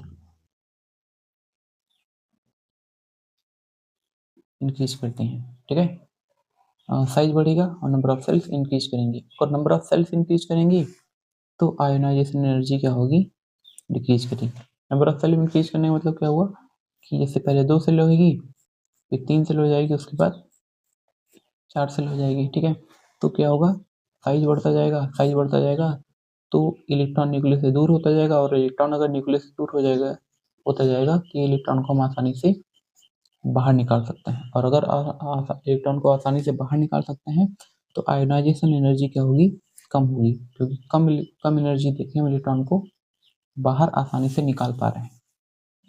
ठीक है, यहाँ तक बात समझ में आई ना। तो हमको टॉप टू बॉटम क्या देखना है, साइज। ठीक है, और एक चीज़ और ध्यान रखना, अभी थोड़ी देर पहले हम साइज एक्सप्लेन कर रहे थे, तो हम ये बताए थे कि 3D से 4D जाते हैं तभी साइज में इंक्रीमेंट होता है। ठीक है, और 4D और 5D का साइज लगभग बराबर होता है। क्यों, क्योंकि 5D में effective nuclear charge dominating factor होता है। ठीक है, क्यों डोमिनेटिंग क्यों होता है, लेंथ नेट कॉन्ट्रैक्शन, जो कि हम एक्सप्लेन कर चुके हैं। आई बात समझ में, जेट इफेक्टिव डोमिनेटिंग फैक्टर होता है क्योंकि लेंथ एंड कॉन्ट्रैक्शन कम कर रहा होता है। ठीक ना, तो एक चीज़ याद ध्यान रखना कि टॉप टू बॉटम आने पे जब हम 3D से 4D में जा रहे हैं, ठीक है, इसी केस में आयोनाइजेशन एनर्जी क्या होगी, डिक्रीज करेगी 3D से 4D जाने पे। ठीक है ना, आयोनाइजेशन एनर्जी डिक्रीज करेगी क्योंकि साइज इंक्रीज कर रहा है। ठीक है, 4D की साइज ज़्यादा होती है। इतनी बात समझ में आई ना। ठीक है, एक बहुत इंपॉर्टेंट चीज़ हम यहीं पे एक्सप्लेन कर देते हैं तुम लोग को, जो कि हमको एटॉमिक रेडियस में ही बता देनी चाहिए थी, बट वो मिस हो गया। ठीक है, अभी बता देते हैं क्योंकि अभी वो सिग्निफिकेंट है। ठीक, और वो ये है कि स्कैंडियम टाइटेनियम, सॉरी, स्कैंडियम नीचे आएगा, यट्रियम यहाँ पे आएगा लैंथनम। ठीक है, स्कैंडियम, यट्रियम और लैंथनम। ठीक है, इसमें इन तीनों एलिमेंट्स की अगर हम बात करें तो यहाँ पे लेंथनॉइड कॉन्ट्रैक्शन, माने कि इन तीनों पे नहीं, सिर्फ लेंथनाइट पे लेंथेनाइड कॉन्ट्रैक्शन एप्लीकेबल नहीं होता है, ठीक है ना। यहाँ पे लेंथेनाइड कॉन्ट्रैक्शन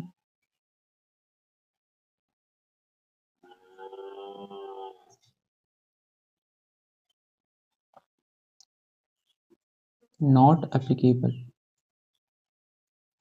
अगर यहाँ पे लेंथेनाइड कॉन्ट्रैक्शन एप्लीकेबल नहीं होगा, ठीक है, तो स्कैंडियम, यट्रियम और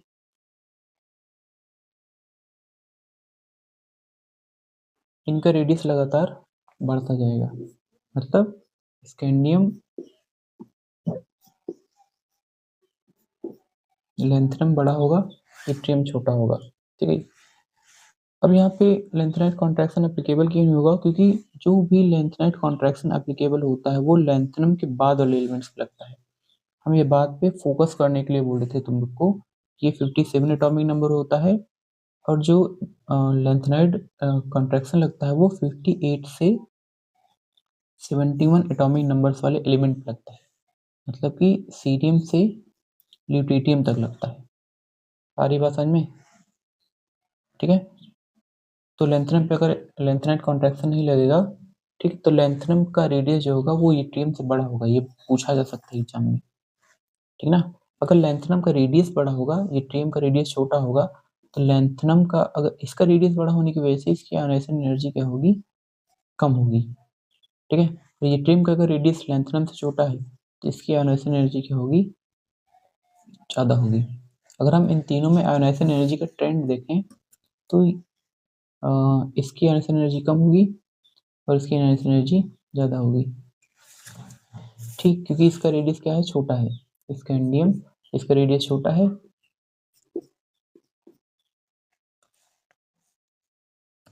स्कैंडियम का रेडियस छोटा है और इसका रेडियस लेंथेनम से बड़ा है। आ रही बात समझ में? तो यही ट्रेंड होगा आयोनाइजेशन एनर्जी का। आ रही बात समझ में? ठीक है।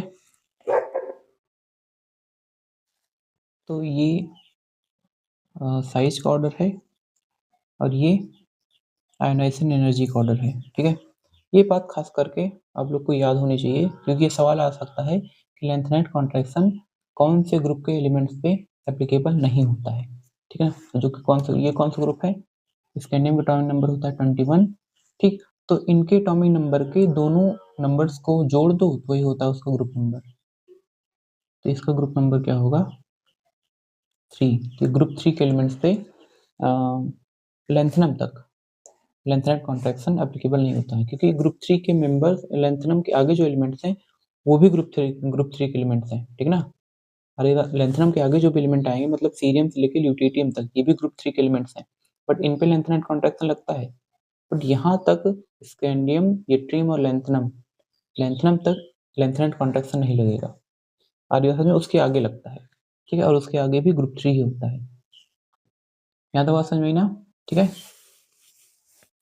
अब हम देखेंगे फर्स्ट आयनाइजेशन एनर्जी, ठीक है। हमको बात करनी है 3D सीरीज की, ठीक।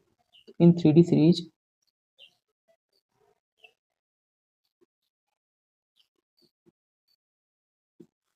में हमको देखना है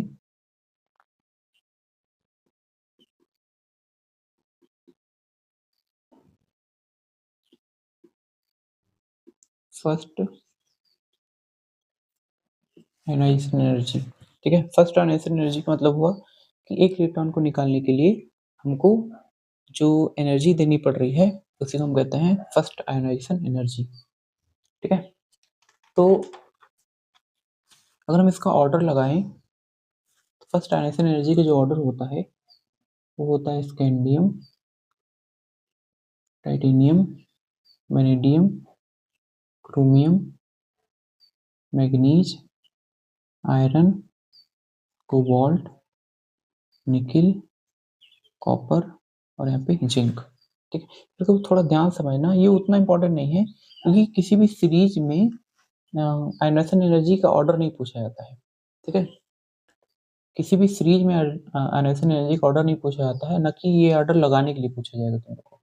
बट हम ये एक्सप्लेन कर देते हैं, ठीक है, कि स्कैंडियम का जो देखो लेफ्ट से राइट आने पे क्या हो रहा है?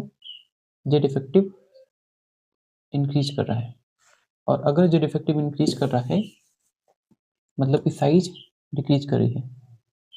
जो डिफेक्टिव इंक्रीज करता है तो साइज डिक्रीज करती है। अगर साइज छोटा होगा तो इलेक्ट्रॉन को निकालने में प्रॉब्लम होगी, तो आयनाइजेशन एनर्जी क्या होगी, इंक्रीज करेगी। कब, लेफ्ट से राइट आने पे। इतनी बात समझ में ना, ठीक है। तो टाइटेनियम का जो इफेक्टिव न्यूक्लियर चार्ज होगा वो ज़्यादा होगा स्कैंडियम से, ठीक है। वेनेडियम का जो इफेक्टिव न्यूक्लियर चार्ज होगा वो टाइटेनियम से ज़्यादा होना चाहिए, बट टाइटेनियम का ज़्यादा हो जाता है, ठीक है। तो यहाँ पे तुम लोग को ध्यान रखने की जरूरत है थोड़ा, ठीक है। और उतना इम्पोर्टेंट नहीं है बट ध्यान रखना। उसके बाद सिंपल ऑर्डर होगा, क्रोमियम का बढ़ जाएगा, मैग्नीज का क्रोमियम से ज़्यादा होगा। उसके बाद आयरन का मैग्नीज से ज़्यादा होगा, मैग्नीज का ज़्यादा होगा मतलब आयरन का ज़्यादा होगा कोबाल्ट से, ठीक है। अब यहाँ पे भी ध्यान रखना है, ये हो गया पहला नोट और ये हो गया दूसरा नोट, ठीक। कोबाल्ट का ज़्यादा होना चाहिए था आयरन से, बट आयरन का ज़्यादा हो जाता है कोबाल्ट से, ठीक है। और कोबाल्ट का ज़्यादा हो जाता है निकिल से। ये हो गया तीसरा नोट। आई बात समझ में। उसके बाद फिर से सेम ऑर्डर जिंक का ज़्यादा हो जाता है, ठीक है। तो अगर हम ये कहें कि इनमें से सबसे ज़्यादा हाईएस्ट आयनाइजेशन एनर्जी किसकी होती है, तो साफ साफ दिख रहा है जिंक की आयनाइजेशन एनर्जी सबसे ज़्यादा होती है। क्यों? क्योंकि जिंक का इफेक्टिव न्यूक्लियर चार्ज सबसे ज़्यादा होगा, ठीक है। ये बात समझ में। और किसकी आयनाइजेशन एनर्जी लोवेस्ट होगी, लोवेस्ट आयनाइजेशन एनर्जी साथ साथ दिख रहा है स्कैंडियम की। और अगर हम फर्स्ट इसको लिख देते हैं फर्स्ट आयनाइजेशन एनर्जी, और हाईएस्ट फर्स्ट आयनाइजेशन एनर्जी किसकी होगी, होगी जिंक। ये दो डेटा ध्यान रखने की जरूरत है, ठीक है। अगर हम इसको एक्सप्लेन करने की कोशिश करें, यहाँ पे नोट फर्स्ट, वेनेडियम का जो फर्स्ट आयनाइजेशन एनर्जी है वो कम क्यों हो जाता है, जबकि होना चाहिए था ज़्यादा।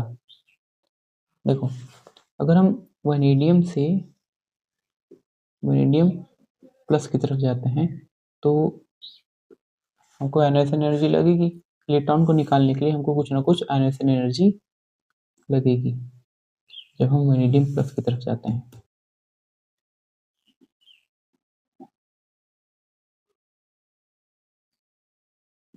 अगर हम दोनों का इलेक्ट्रॉनिक कन्फिग्रेशन लिखें तो वेनेडियम का इलेक्ट्रॉनिक कन्फिग्रेशन होगा स्कैंडियम टाइटेनियम वेनेडियम माने 4s2 और वेनेडियम प्लस का इलेक्ट्रॉनिक कन्फिग्रेशन होगा आर्गन 4s1 3d3, ठीक है। अगर हम इसका आउटर सेल का इलेक्ट्रॉनिक कन्फिग्रेशन करें तो यहाँ पे ये दिख रहा है 1 2 3 इलेक्ट्रॉन, मतलब डी का इलेक्ट्रॉनिक कन्फिग्रेशन करें, डी के 3 इलेक्ट्रॉन का, इसमें दिख रहा है 1 2 और ये 3, ठीक। यहाँ पे अगर हम इलेक्ट्रॉनिक कन्फिग्रेशन करें 1 2 इस तरीके से, ठीक है। होता क्या है कि ये जो एस का इलेक्ट्रॉन है, ये जो एस का इलेक्ट्रॉन है, डी में 5 ऑर्बिटल होते हैं, ये जो एस का इलेक्ट्रॉन है वो उठ के यहाँ पे चला आता है, ये हो जाएगा कुछ इस तरीके से 1 2 3 4 1 2 3 4 इलेक्ट्रॉन हो जाएगा, और यहाँ पे 3 इलेक्ट्रॉन हो जाएगा, ठीक है। अगर यहाँ पे 4 इलेक्ट्रॉन हो गए, चारों के चारों अनपेयर्ड हैं, ठीक है। ये इलेक्ट्रॉन इससे एक्सचेंज होगा, ये इससे एक्सचेंज होगा और ये इससे एक्सचेंज होगा, ठीक है। 3 एक्सचेंज हो गए, ये इससे एक्सचेंज होगा और ये इससे एक्सचेंज होगा, 2 एक्सचेंज हो गया, और ये इलेक्ट्रॉन इससे एक्सचेंज होगा, 1 एक्सचेंज हो गया। तो अगर हम तीनों को सम कर दें तो यहाँ पे टोटल 6 एक्सचेंज हो रहा है, ठीक। अगर 6 एक्सचेंज हो रहा है तो इस केस में एक्सचेंज एनर्जी ज़्यादा होगी, इसको थोड़ा ध्यान समझना। एक्सचेंज एनर्जी क्या होगी, हाई, दिख रहा है ना, एक्सचेंज एनर्जी इसकी हाई होगी, ठीक है। इस केस में क्या होगा, ये इलेक्ट्रॉन इससे एक्सचेंज होगा और ये इससे एक्सचेंज होगा, ठीक।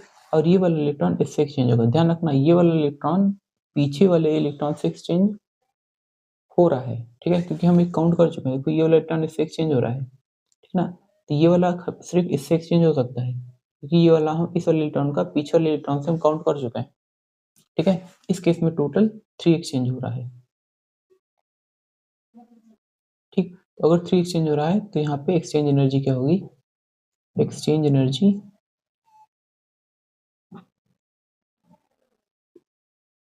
लो होगी, एक्सचेंज एनर्जी लो होगी।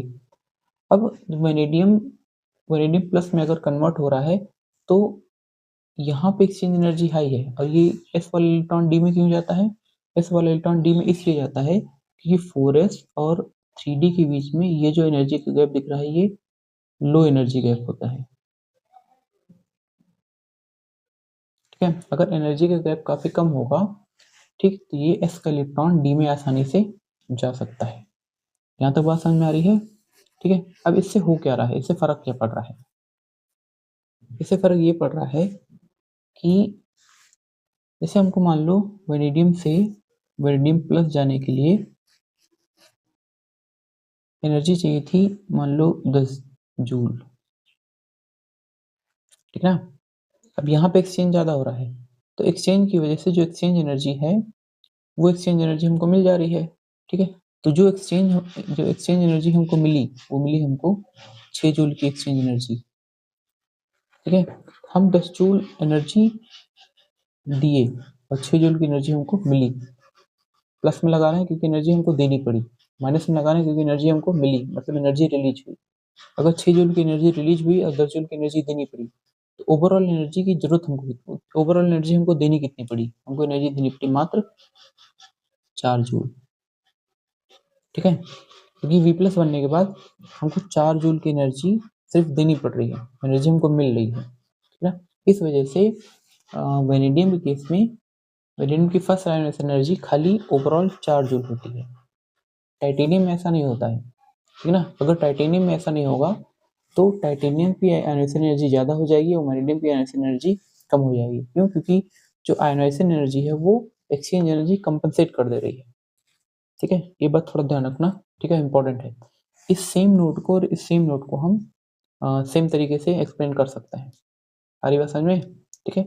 इसको याद रखने की जरूरत नहीं है क्योंकि कभी भी फर्स्ट आयोनाइजेशन एनर्जी मतलब सीरीज को कभी भी एक्सप्लेन नहीं, सीरीज से कभी भी क्वेश्चन नहीं आता है, ठीक है। इसके बाद हम पढ़ते हैं सेकेंड आयोनाइजेशन एनर्जी, ठीक है। अब सेकेंड आयोनाइजेशन एनर्जी में हमको पढ़ना क्या क्या है, ठीक है। सवाल एक पूछा जाता है सेकेंड आयोनाइजेशन एनर्जी में, ठीक। जितना पढ़ा रहे उतना ही उतने में से सवाल आता है, ठीक है, तो ज्यादा परेशान होने की जरूरत नहीं है। सेकेंड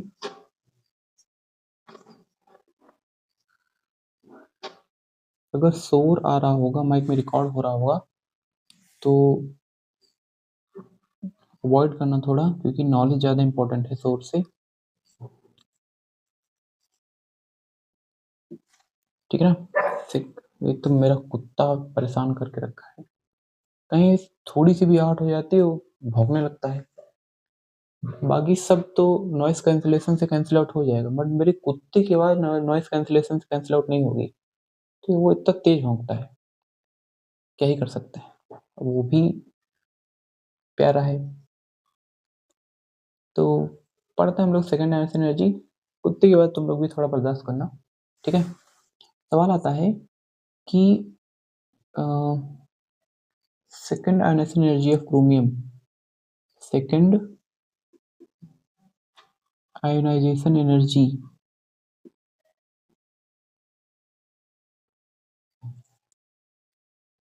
इज वेरी हाई, ठीक है। क्यों ऐसा होता है ये हम एक्सप्लेन करेंगे, ठीक है। असर्शन रीजन में इस टाइप के क्वेश्चन पूछे जा सकते हैं। तो अगर हम क्रोमियम का इलेक्ट्रॉनिक कन्फिग्रेशन लिखें तो क्रोमियम का होता है 24, जो कि होता है 4s1,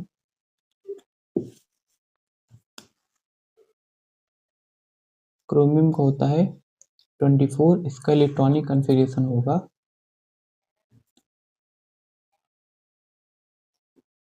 आर्गन 4s1 3d 5। यहाँ से अगर हम फर्स्ट इलेक्ट्रॉन निकालते हैं, मान लीजिए E1, ठीक है, तो बनेगा क्रोमियम प्लस, और इसका इलेक्ट्रॉनिक कन्फिग्रेशन हो जाएगा आर्गन 4s0 3d5। सारी बात समझ में। अब यहाँ से अगर हम और इलेक्ट्रॉन निकालना चाहते हैं, मतलब सेकेंड आयनाइजेशन एनर्जी, ठीक, हमको इलेक्ट्रॉन निकालना है कहाँ से, D5 से, जो कि है हाफ फिल्ड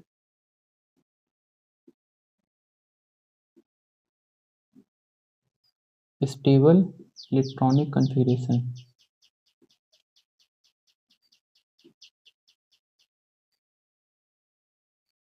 ठीक ना। अगर ये half filled stable electronic configuration है, तो यहाँ से इलेक्ट्रॉन को निकालने में हमको बहुत ज़्यादा एनर्जी देनी पड़ेगी। इस वजह से क्रोमियम का जो सेकेंड आयनाइजेशन एनर्जी होती है, ये काफ़ी ज़्यादा होती है। ठीक है, मतलब हुआ कि इसकी आयनाइजेशन एनर्जी, मतलब इसमें से इलेक्ट्रॉन निकालने के लिए हमको बहुत ज़्यादा एनर्जी लगेगी, देनी पड़ेगी।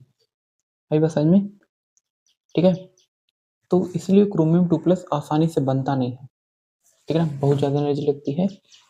दूसरा क्वेश्चन दूसरा क्वेश्चन पूछा जाता है कि सेकेंड आयनाइजेशन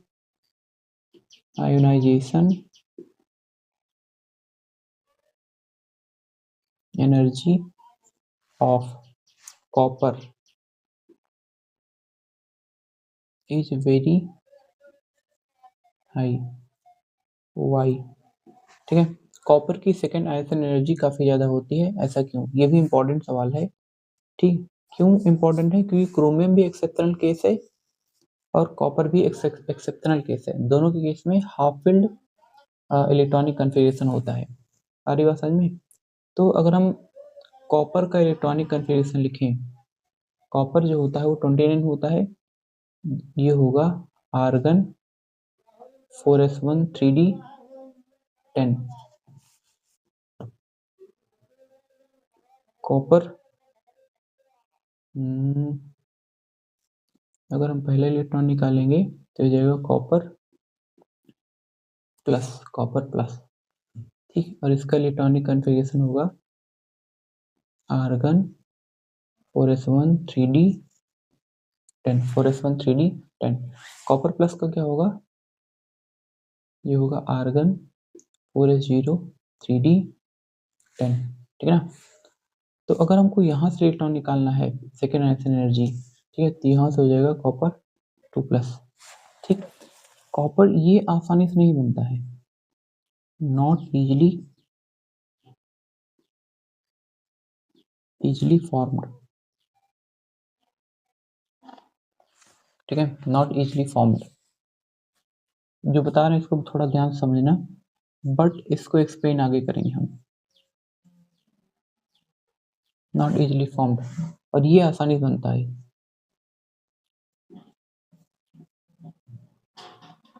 ठीक है, एक बार समझ में। कॉपर 1+ और कॉपर 2+ में कॉपर 2+ बहुत आसानी से बनता है। इवन इसका डिटेल इलेक्ट्रॉनिक कन्फिग्रेशन है, फुली फिल इलेक्ट्रॉनिक कन्फिग्रेशन है।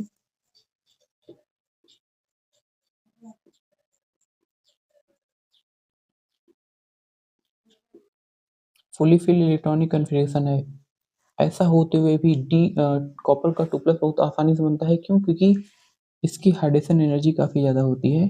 फिर से वही सेम बात, ठीक है ना, जो कि हम आगे एक्सप्लेन करेंगे। ठीक है, और एक्सप्लेन जरूर करेंगे, ऐसा मत सोचना कि सर बोल रहे हैं कि आगे एक्सप्लेन करेंगे, आगे एक्सप्लेन करेंगे। ठीक है, ये सब आगे है टॉपिक। ठीक है, इसलिए हम बोल रहे हैं कि इसको हम आगे एक्सप्लेन करेंगे। इतनी बात समझ में आई ना। ठीक है, तो कॉपर 2+ का और क्रोमियम 2+ का सेकेंड आयनाइजेशन एनर्जी बहुत ज़्यादा होता है। क्यों? क्योंकि इनका इलेक्ट्रॉनिक कन्फिग्रेशन ये तो फुली फिल्ड होता है, ये तो हाफ फिल्ड होता है। इस वजह से बहुत ज़्यादा एनर्जी लगेगी। किसी स्टेबल और स्टेबल कॉन्फ़िगरेशन से अनस्टेबल कॉन्फ़िगरेशन जाने के लिए हमको बहुत ज़्यादा एनर्जी लगेगी। इतनी बात समझ में आई ना। ठीक है, यहाँ से सेकेंड आयनाइजेशन एनर्जी एक्सप्लेन हो जाता है। अब हम आते हैं थर्ड आयनाइजेशन एनर्जी की तरफ।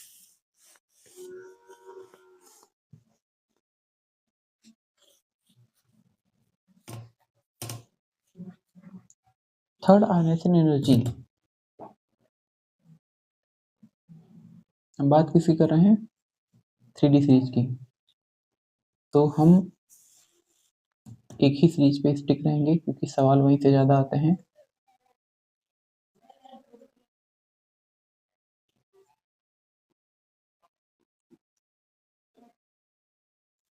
थर्ड आयनाइजेशन एनर्जी किसका? 3D सीरीज के एलिमेंट्स का।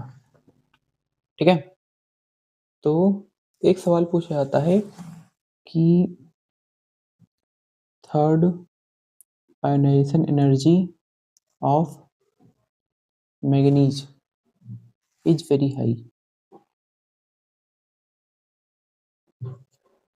इसको एक्सप्लेन कैसे करेंगे? सिंपल वही एक तरीका है कि मैंगनीज का यहाँ पे हम लिखते हैं electronic configuration. Manganese atomic number होता है 25, ये होगा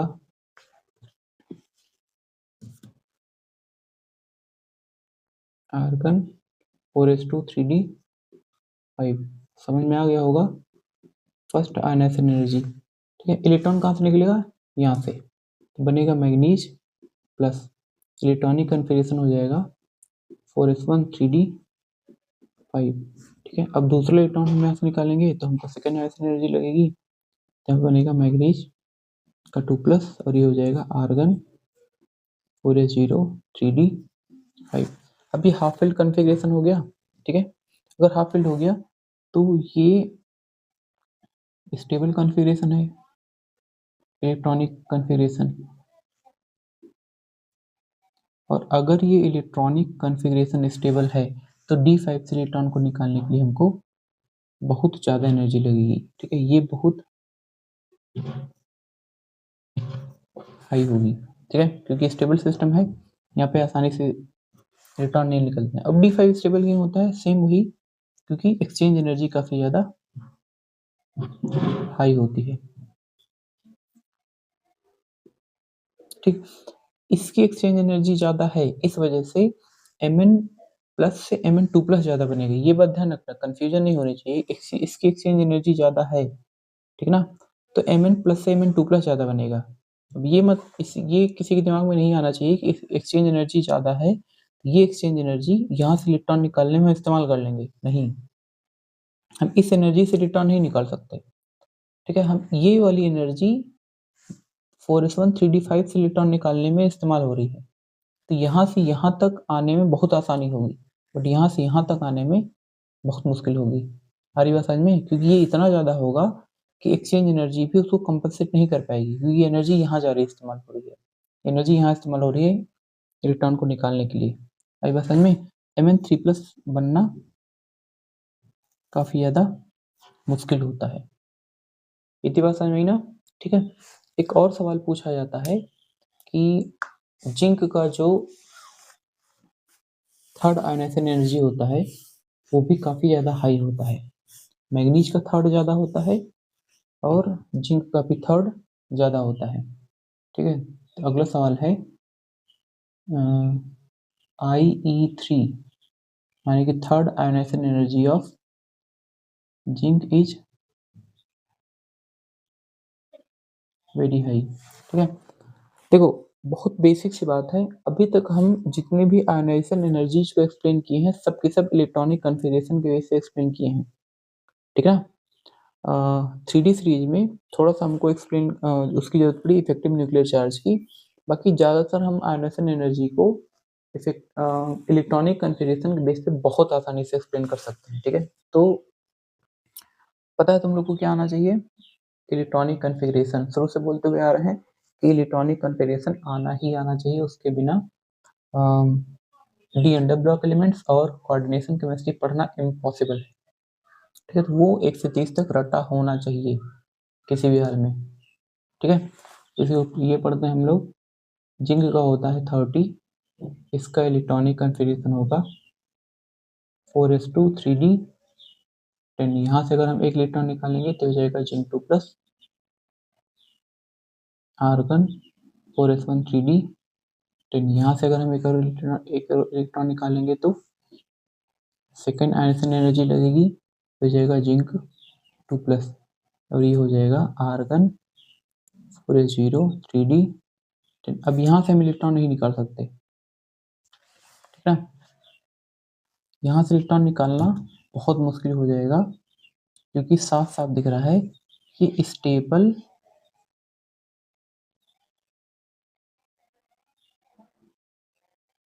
फुली फिल्ड इलेक्ट्रॉनिक कन्फिग्रेशन है।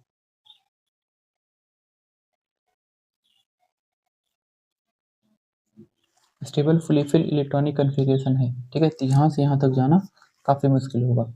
इसी वजह से therefore zinc 3+ does not exist, ये भी सवाल पूछा जा सकता है, ठीक है ना, कि जिंक 3+ एग्जिस्ट क्यों नहीं करता है, क्योंकि D10 इलेक्ट्रॉनिक कन्फिग्रेशन है, जहाँ से इलेक्ट्रॉन निकलना काफी ज्यादा मुश्किल होगा, ठीक है। या फिर इसको हम ऐसे भी लिख सकते हैं कि जिंक डज नॉट शो +3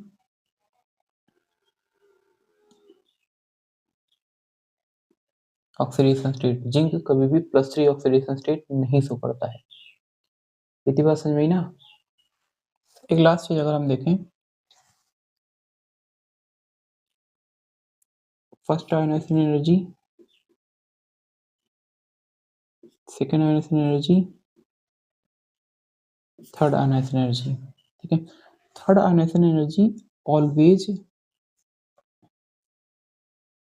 ज्यादा होगी, ठीक है। थर्ड आयोनाइजेशन एनर्जी हमेशा ज्यादा होगी सेकंड से, और सेकंड हमेशा ज्यादा होगी फर्स्ट से, ठीक है।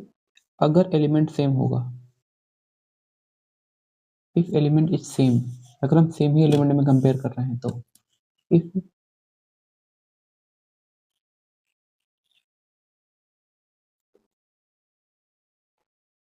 मतलब हुआ कि थर्ड आयोनाइजेशन एनर्जी सेकंड से हमेशा ज्यादा होगी, और सेकंड आयोनाइजेशन एनर्जी हमेशा फर्स्ट से ज्यादा होगी, ठीक है।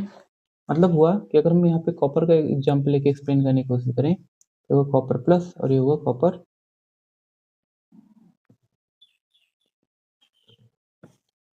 ये होता है 4s1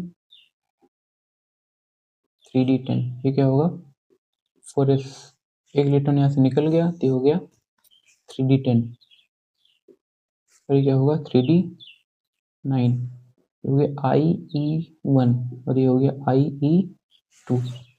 ये बात हमेशा ध्यान रखना कि अगर हम यहाँ से तीसरा इलेक्ट्रॉन भी निकाल रहे हैं कॉपर पे 3 पे, जो कि कभी होता नहीं है, ठीक है, तो उसको रहने देते हैं, दो में समझ लेते हैं कि IE2 हमेशा ज्यादा होगा, IE2 हमेशा ज्यादा होगा IE1 से, आई बात समझ में, ठीक है। बिकॉज जेड इफेक्टिव जो होता है काफी ज्यादा बढ़ जाता है, ठीक है। यहाँ पे कितने प्रोटॉन थे 30, 29, यहाँ पे कितने प्रोटॉन है 29, लेकिन यहाँ पे इलेक्ट्रॉन कम हो गया, 29 प्रोटॉन, 29 प्रोटॉन मिलके 28 इलेक्ट्रॉन्स को अट्रैक्ट कर रहे हैं, यहाँ पे 29 प्रोटॉन्स मिलके 29 इलेक्ट्रॉन्स को अट्रैक्ट कर रहे हैं, 29 का रेशियो है, यहाँ पे 29 28 का रेशियो है, 29 प्रोटॉन और 29 इलेक्ट्रॉन्स, तो फोर्स ऑफ अट्रैक्शन यहाँ पे बढ़ जाएगा, ठीक है। अगर यहाँ पे दूसरा एग्जांपल लें हम मैग्नीज का, ठीक, मैग्नीज 2+, मैग्नीज 3+, ठीक है। यहाँ पे होगा 4s2 3d5, 4s1 3d5, 4s0 3d5, और ये होगा 4s0 3d4, ये होगा IE1, ये होगा IE2, और ये होगा IE3, ठीक है। IE3 हमेशा ज्यादा होगा IE2 से, IE2 ज्यादा होगा IE3 से, सेम एलिमेंट के लिए, ठीक है। ये बहुत इंपॉर्टेंट बात है, ध्यान रखना, ठीक है। अगर हम आयरन का भी एग्जांपल लें, आयरन से आयरन प्लस, आयरन पे 2+, और आयरन पे 3+, कोई भी एग्जांपल हो, ये होगा D6, ये होगा D5, ये होगा 4s2 3d6, 4s2 3d6, ये होगा 4s1 3d6, ये होगा 4s0 3d6, और ये क्या होगा 4s0 3d5। ध्यान रखना D6 से D5 हो रहा है, और ये है IE3, ये है IE2। ये परफेक्ट एग्जाम्पल है इसको समझने का। ठीक, ये अनस्टेबल से स्टेबल इलेक्ट्रॉनिक कन्फिगरेशन हो रहा है। ठीक है, D6 से D5 हो रहा है। लोगों को लगता है कि अगर ये अनस्टेबल से स्टेबल हो रहा है तो IE3 कम होना चाहिए, जबकि IE3 IE2 और IE1 से हमेशा ज़्यादा होगा if the element is same. ठीक है, ये बात हमेशा ध्यान रखना। क्यों? क्योंकि यहाँ पे ये देखा जाता है कि प्रोटॉन और इलेक्ट्रॉन का अट्रैक्शन कितना है। यहाँ पे हम जेड इफेक्टिव के बेस पे आंसर देते हैं। ठीक है, क्योंकि यहाँ पे प्रोटॉन कितने हो गए, यहाँ पे प्रोटॉन है 26 और इलेक्ट्रॉन कितने हो गए 24। ठीक, यहाँ पे कितना है, यहाँ पे प्रोटॉन है 26 और यहाँ पे इलेक्ट्रॉन है 25। तो 26 प्रोटॉन 25 इलेक्ट्रॉन को खींच रहे हैं, 26 प्रोटॉन 24 इलेक्ट्रॉन्स को खींच रहे हैं। फोर्स सब्ट्रैक्शन इसमें ज़्यादा होगा। आ रही बात समझ में? इस केस में IE3 हमेशा ज़्यादा होगा, IE2 से IE2 ज़्यादा होगा IE1 से। ये बात समझ में ना, ये इंपॉर्टेंट बात है, थोड़ा ध्यान रखना। एक सवाल देने के बाद हम ये क्लास ओवर करते हैं। ठीक है, आयोनाइजेशन एनर्जी में थोड़ा सा और पढ़ाने के बाद हम इस क्लास को ओवर करते हैं। बट उससे पहले हम आगे पढ़ाने से पहले एक सवाल दे देते हैं कि मैग्नीज और आयरन, ठीक है, इनमें से किसकी second ionization energy IE2 IE2। ठीक है, ये तुम लोग को पता करके आना है कि दोनों में से किसकी सेकेंड आयोनाइजेशन एनर्जी ज़्यादा होती है, माने कि हमको कंपेयर करना है। ठीक है, इसकी और इसकी सेकेंड आयोनाइजेशन एनर्जी में। ठीक है, ये तुम लोग का होमवर्क है। आई बात समझ में? ठीक है, तो हम 3D सीरीज में लेफ्ट राइट आने पे आयोनाइजेशन एनर्जी फर्स्ट में, सेकंड में, थर्ड में क्या क्या वेरिएशंस आते हैं वो हम पढ़ लिए। ठीक ना, क्या क्या पढ़ लिए? Third ionization energy, third series में 3D सीरीज में लेफ्ट से राइट आने पे आयोनाइजेशन एनर्जी में क्या वेरिएशंस आते हैं हम वो पढ़ लिए। आई बात समझ में? ठीक है, अब हम देखते हैं कि टॉप टू बॉटम आने पे क्या फर्क पड़ता है। Top to bottom, top to bottom में क्या होता है कि 3D से अगर हम 4D की तरफ आते हैं, ध्यान रखना ये इंपॉर्टेंट है। अगर हम 3D से 4D की तरफ आते हैं तो साइज क्या होता है, इंक्रीज करता है। क्यों? क्योंकि नंबर ऑफ सेल इंक्रीज करेगा। तो 3D और 4D में 4D की साइज बड़ी होगी, और यही अगर 3D और 4D में साइज इंक्रीज करेगा तो 3D और 4D में 3D का आयोनाइजेशन एनर्जी क्या होगा, ज़्यादा होगा। ठीक है, ये इंपॉर्टेंट बात है। अगली बात समझ में, 3D और 4D में 3D का आयोनाइजेशन एनर्जी ज़्यादा होगा। ठीक है, ये हम लिख रहे हैं ionization energy, first ionization energy. ठीक ना, ठीक, ये फर्स्ट हो गया। अगर हम सेकंड की बात करें कि 4D और 5D में 4D से 5D आने पे रेडियस पे क्या फ़र्क पड़ता है। ठीक, तो हम लोग को पता है कि 4D और 5D का रेडियस लगभग बराबर होता है। रेडियस का हमको ग्राफ बनाना चाहिए था, बट हम वहाँ पे रेडियस का ग्राफ नहीं बनाए, बट हम लगा देंगे वहाँ पे। तुम लोग एक बार ग्राफ देख के समझ जाना। हम यहाँ पे बता दे रहे हैं थोड़ा सा कि ये ग्राफ होता है 3D का, ये ग्राफ होता है 4D का, और ये ग्राफ होता है 5D का। एटॉमिक रेडियस का ग्राफ होता है। ठीक है, यहाँ पे आयरन कोबाल्ट निकल होते हैं, यहाँ पे जिंक होता है, यहाँ पे स्कैंडियम होता है। ठीक, मतलब इन दोनों की रेडियस सिमिलर होती है। ठीक है, 11th में ग्राफ पढ़े होंगे, हम वहाँ पे ग्राफ लगा देंगे। ठीक, के बाद ध्यान रखना ये 3D और 4D के बीच में एटॉमिक रेडियस का गैप बहुत ज़्यादा होता है, और 4D और 5D में एटॉमिक रेडियस का गैप बहुत कम होता है। क्यों? क्योंकि लेंथनाइट कॉन्ट्रैक्शन होता है। इतनी बात समझ में आई ना? ठीक है, हम वहाँ पे लगा देंगे।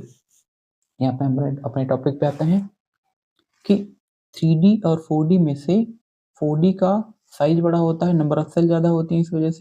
इस वजह से अगर इसकी साइज बड़ी है, इसकी आयोनाइजेशन एनर्जी कम होगी, इसकी आयोनाइजेशन एनर्जी ज़्यादा होगी। क्यों? क्योंकि यहाँ पे इलेक्ट्रॉन को निकालने में हमको ज़्यादा एनर्जी देनी पड़ेगी। अगर 4D और 5D का रेडियस क्या होता है, सिमिलर होता है। 4D 5D का रेडियस क्या होता है, सिमिलर। बट यहाँ पे क्या होता है, 5D में लेंथेनाइड कॉन्ट्रैक्शन लग रहा होता है, लेंथेनाइड कॉन्ट्रैक्शन की वजह से 5D की रेडियस क्या हो जाती है, 5D का साइज क्या होता है, लगातार छोटा होता जाता है, ठीक है, साइज लगातार डिक्रीज करता जाता है। अगर साइज लगातार डिक्रीज करता जाएगा तो इसका आयनाइजेशन एनर्जी लगातार इंक्रीज करता हुआ चला जाएगा। आ रही बात समझ में? तो अगर हम 3D 4D 5D में कंपेयर करें तो 3D और 4D में 3D का आयनाइजेशन एनर्जी क्या होगा, ज़्यादा होगा, 3D का आयनाइजेशन एनर्जी क्या होगा, ज़्यादा होगा 4D से, और 5D का जो आयनाइजेशन एनर्जी होता है वो ज़्यादा होता है 3D से। ये इंपॉर्टेंट बात है, ठीक है, ये बात ध्यान रखना कि जो 5D का आयनाइजेशन एनर्जी होता है वो 3D से भी ज़्यादा होता है। आ रही बात समझ में? 5D का आयनाइजेशन एनर्जी 3D से भी ज़्यादा होता है, ठीक है। हमको इसमें थोड़ा सा वेरिएशन देखना है, ठीक, बेटा इसको नोट कर लो, इसका स्क्रीनशॉट ले लो, इंपॉर्टेंट है, ठीक है। कुछ वेरिएशन हमको देखने हैं, जैसे अगर हम ग्रुप 3 की बात करें, हम पहले ही बता चुके ग्रुप 3 में स्कैंडियम, यट्रियम, लैंथेनम, थोड़ा सा और आगे से लिखते हैं, स्कैंडियम, यट्रियम, लैंथेनम और एक्टिनियम, ठीक है। इनमें लैंथेनाइड कॉन्ट्रैक्शन नहीं लगता है, नो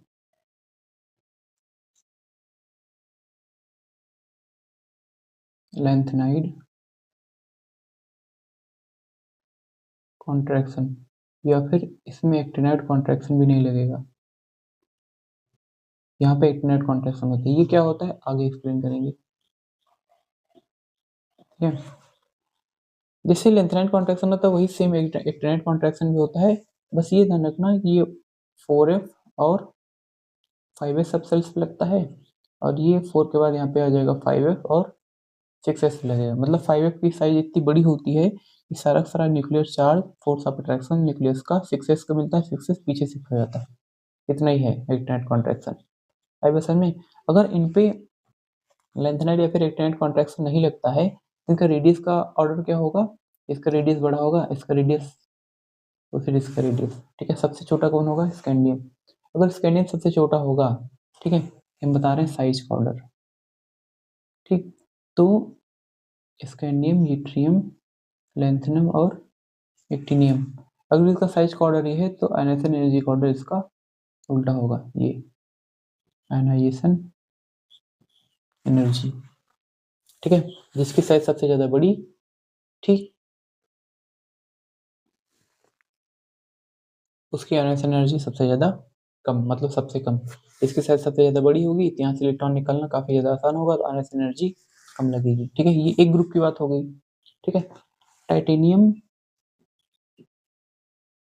में कोई वैसा एनोमलस बिहेवियर नहीं है, वेनेडियम वाले में है थोड़ा सा, वेनेडियम, नायोबियम, और ये है साइज की बात। अब इसकी इधर हम आयनाइजेशन एनर्जी की बात कर रहे हैं, वेनेडियम, नायोबियम और टेंटलम, ठीक है। होना क्या चाहिए था कि 3D से 4D आने पे एटॉमिक रेडियस क्या होता है, बढ़ जाता है, ठीक। अगर रेडियस बढ़ जाता है तो आयनाइजेशन एनर्जी कम होनी चाहिए थी, बट इसकी आयनाइजेशन एनर्जी ज़्यादा होती है, ये ऑर्डर आता है, ठीक है। तो ये थोड़ा सा याद रखना तुम लोग को। उसके बाद यहाँ पे आएगा क्रोमियम, मोलिब्डेनम, टंगस्टन, ठीक है। 3D से 4D आने पे रेडियस बढ़ता है, ठीक है, रेडियस बढ़ता है, आयनाइजेशन एनर्जी कम होनी चाहिए थी, बट यहाँ पे आयनाइजेशन एनर्जी ज़्यादा आती है, आई बात समझ में। उसके बाद मैग्नीज, आयरन, कोबाल्ट में कोई एक्सेप्शन नहीं है, और यहाँ पे आएगा निकिल,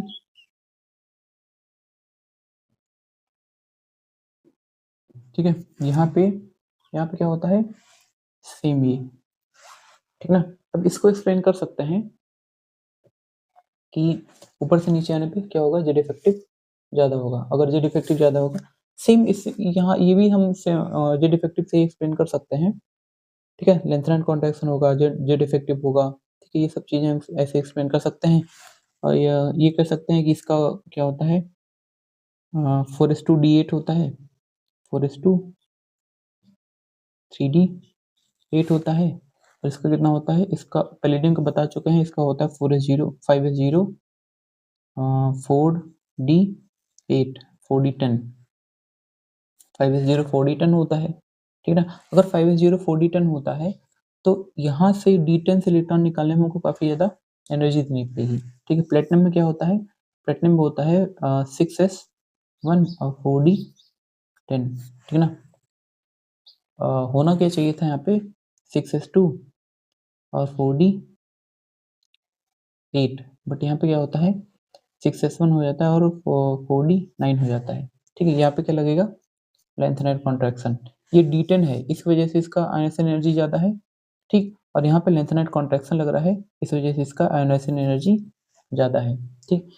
नायोबियम और मोलिब्डेनम, अगर तुम लोग को याद हो, दोनों में यहाँ पे क्या था, ये था 5s1 और 4d कैंडियम टाइटेनियम वैनेडियम तो 3 था, सही है। सॉरी ये d4 था, ठीक है। 5s1 4d4, ठीक है। यहाँ पे क्या होगा, ये भी s1 कॉन्फ़िगरेशन है, ये होगा 5s1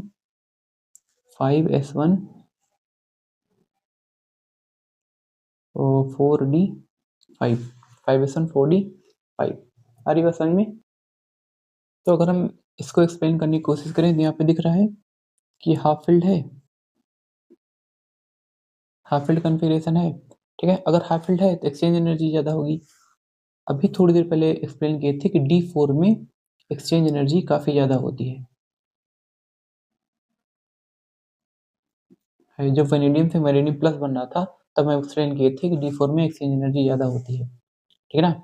s1 है d4 है तो s का इलेक्ट्रॉन यहाँ पे आ सकता है, ठीक। और वो ये सेम कॉन्फ़िगरेशन यहाँ पे बन जाएगा, ठीक, क्योंकि 5s और 4d के केस में, मतलब 5s और 4d में एनर्जी का गैप काफ़ी कम होता है। अगर एनर्जी गैप काफ़ी कम होगा तो s का इलेक्ट्रॉन यहाँ आ सकता है, ठीक है। और ये ऑलरेडी हाफ फील्ड है तो हम इसको डायरेक्टली एक्सप्लेन कर सकते हैं कि यहाँ पे एक्सचेंज एनर्जी ज़्यादा होगी, और अगर एक्सचेंज एनर्जी ज़्यादा होगी तो इसकी आयनाइजेशन एनर्जी ज़्यादा होगी।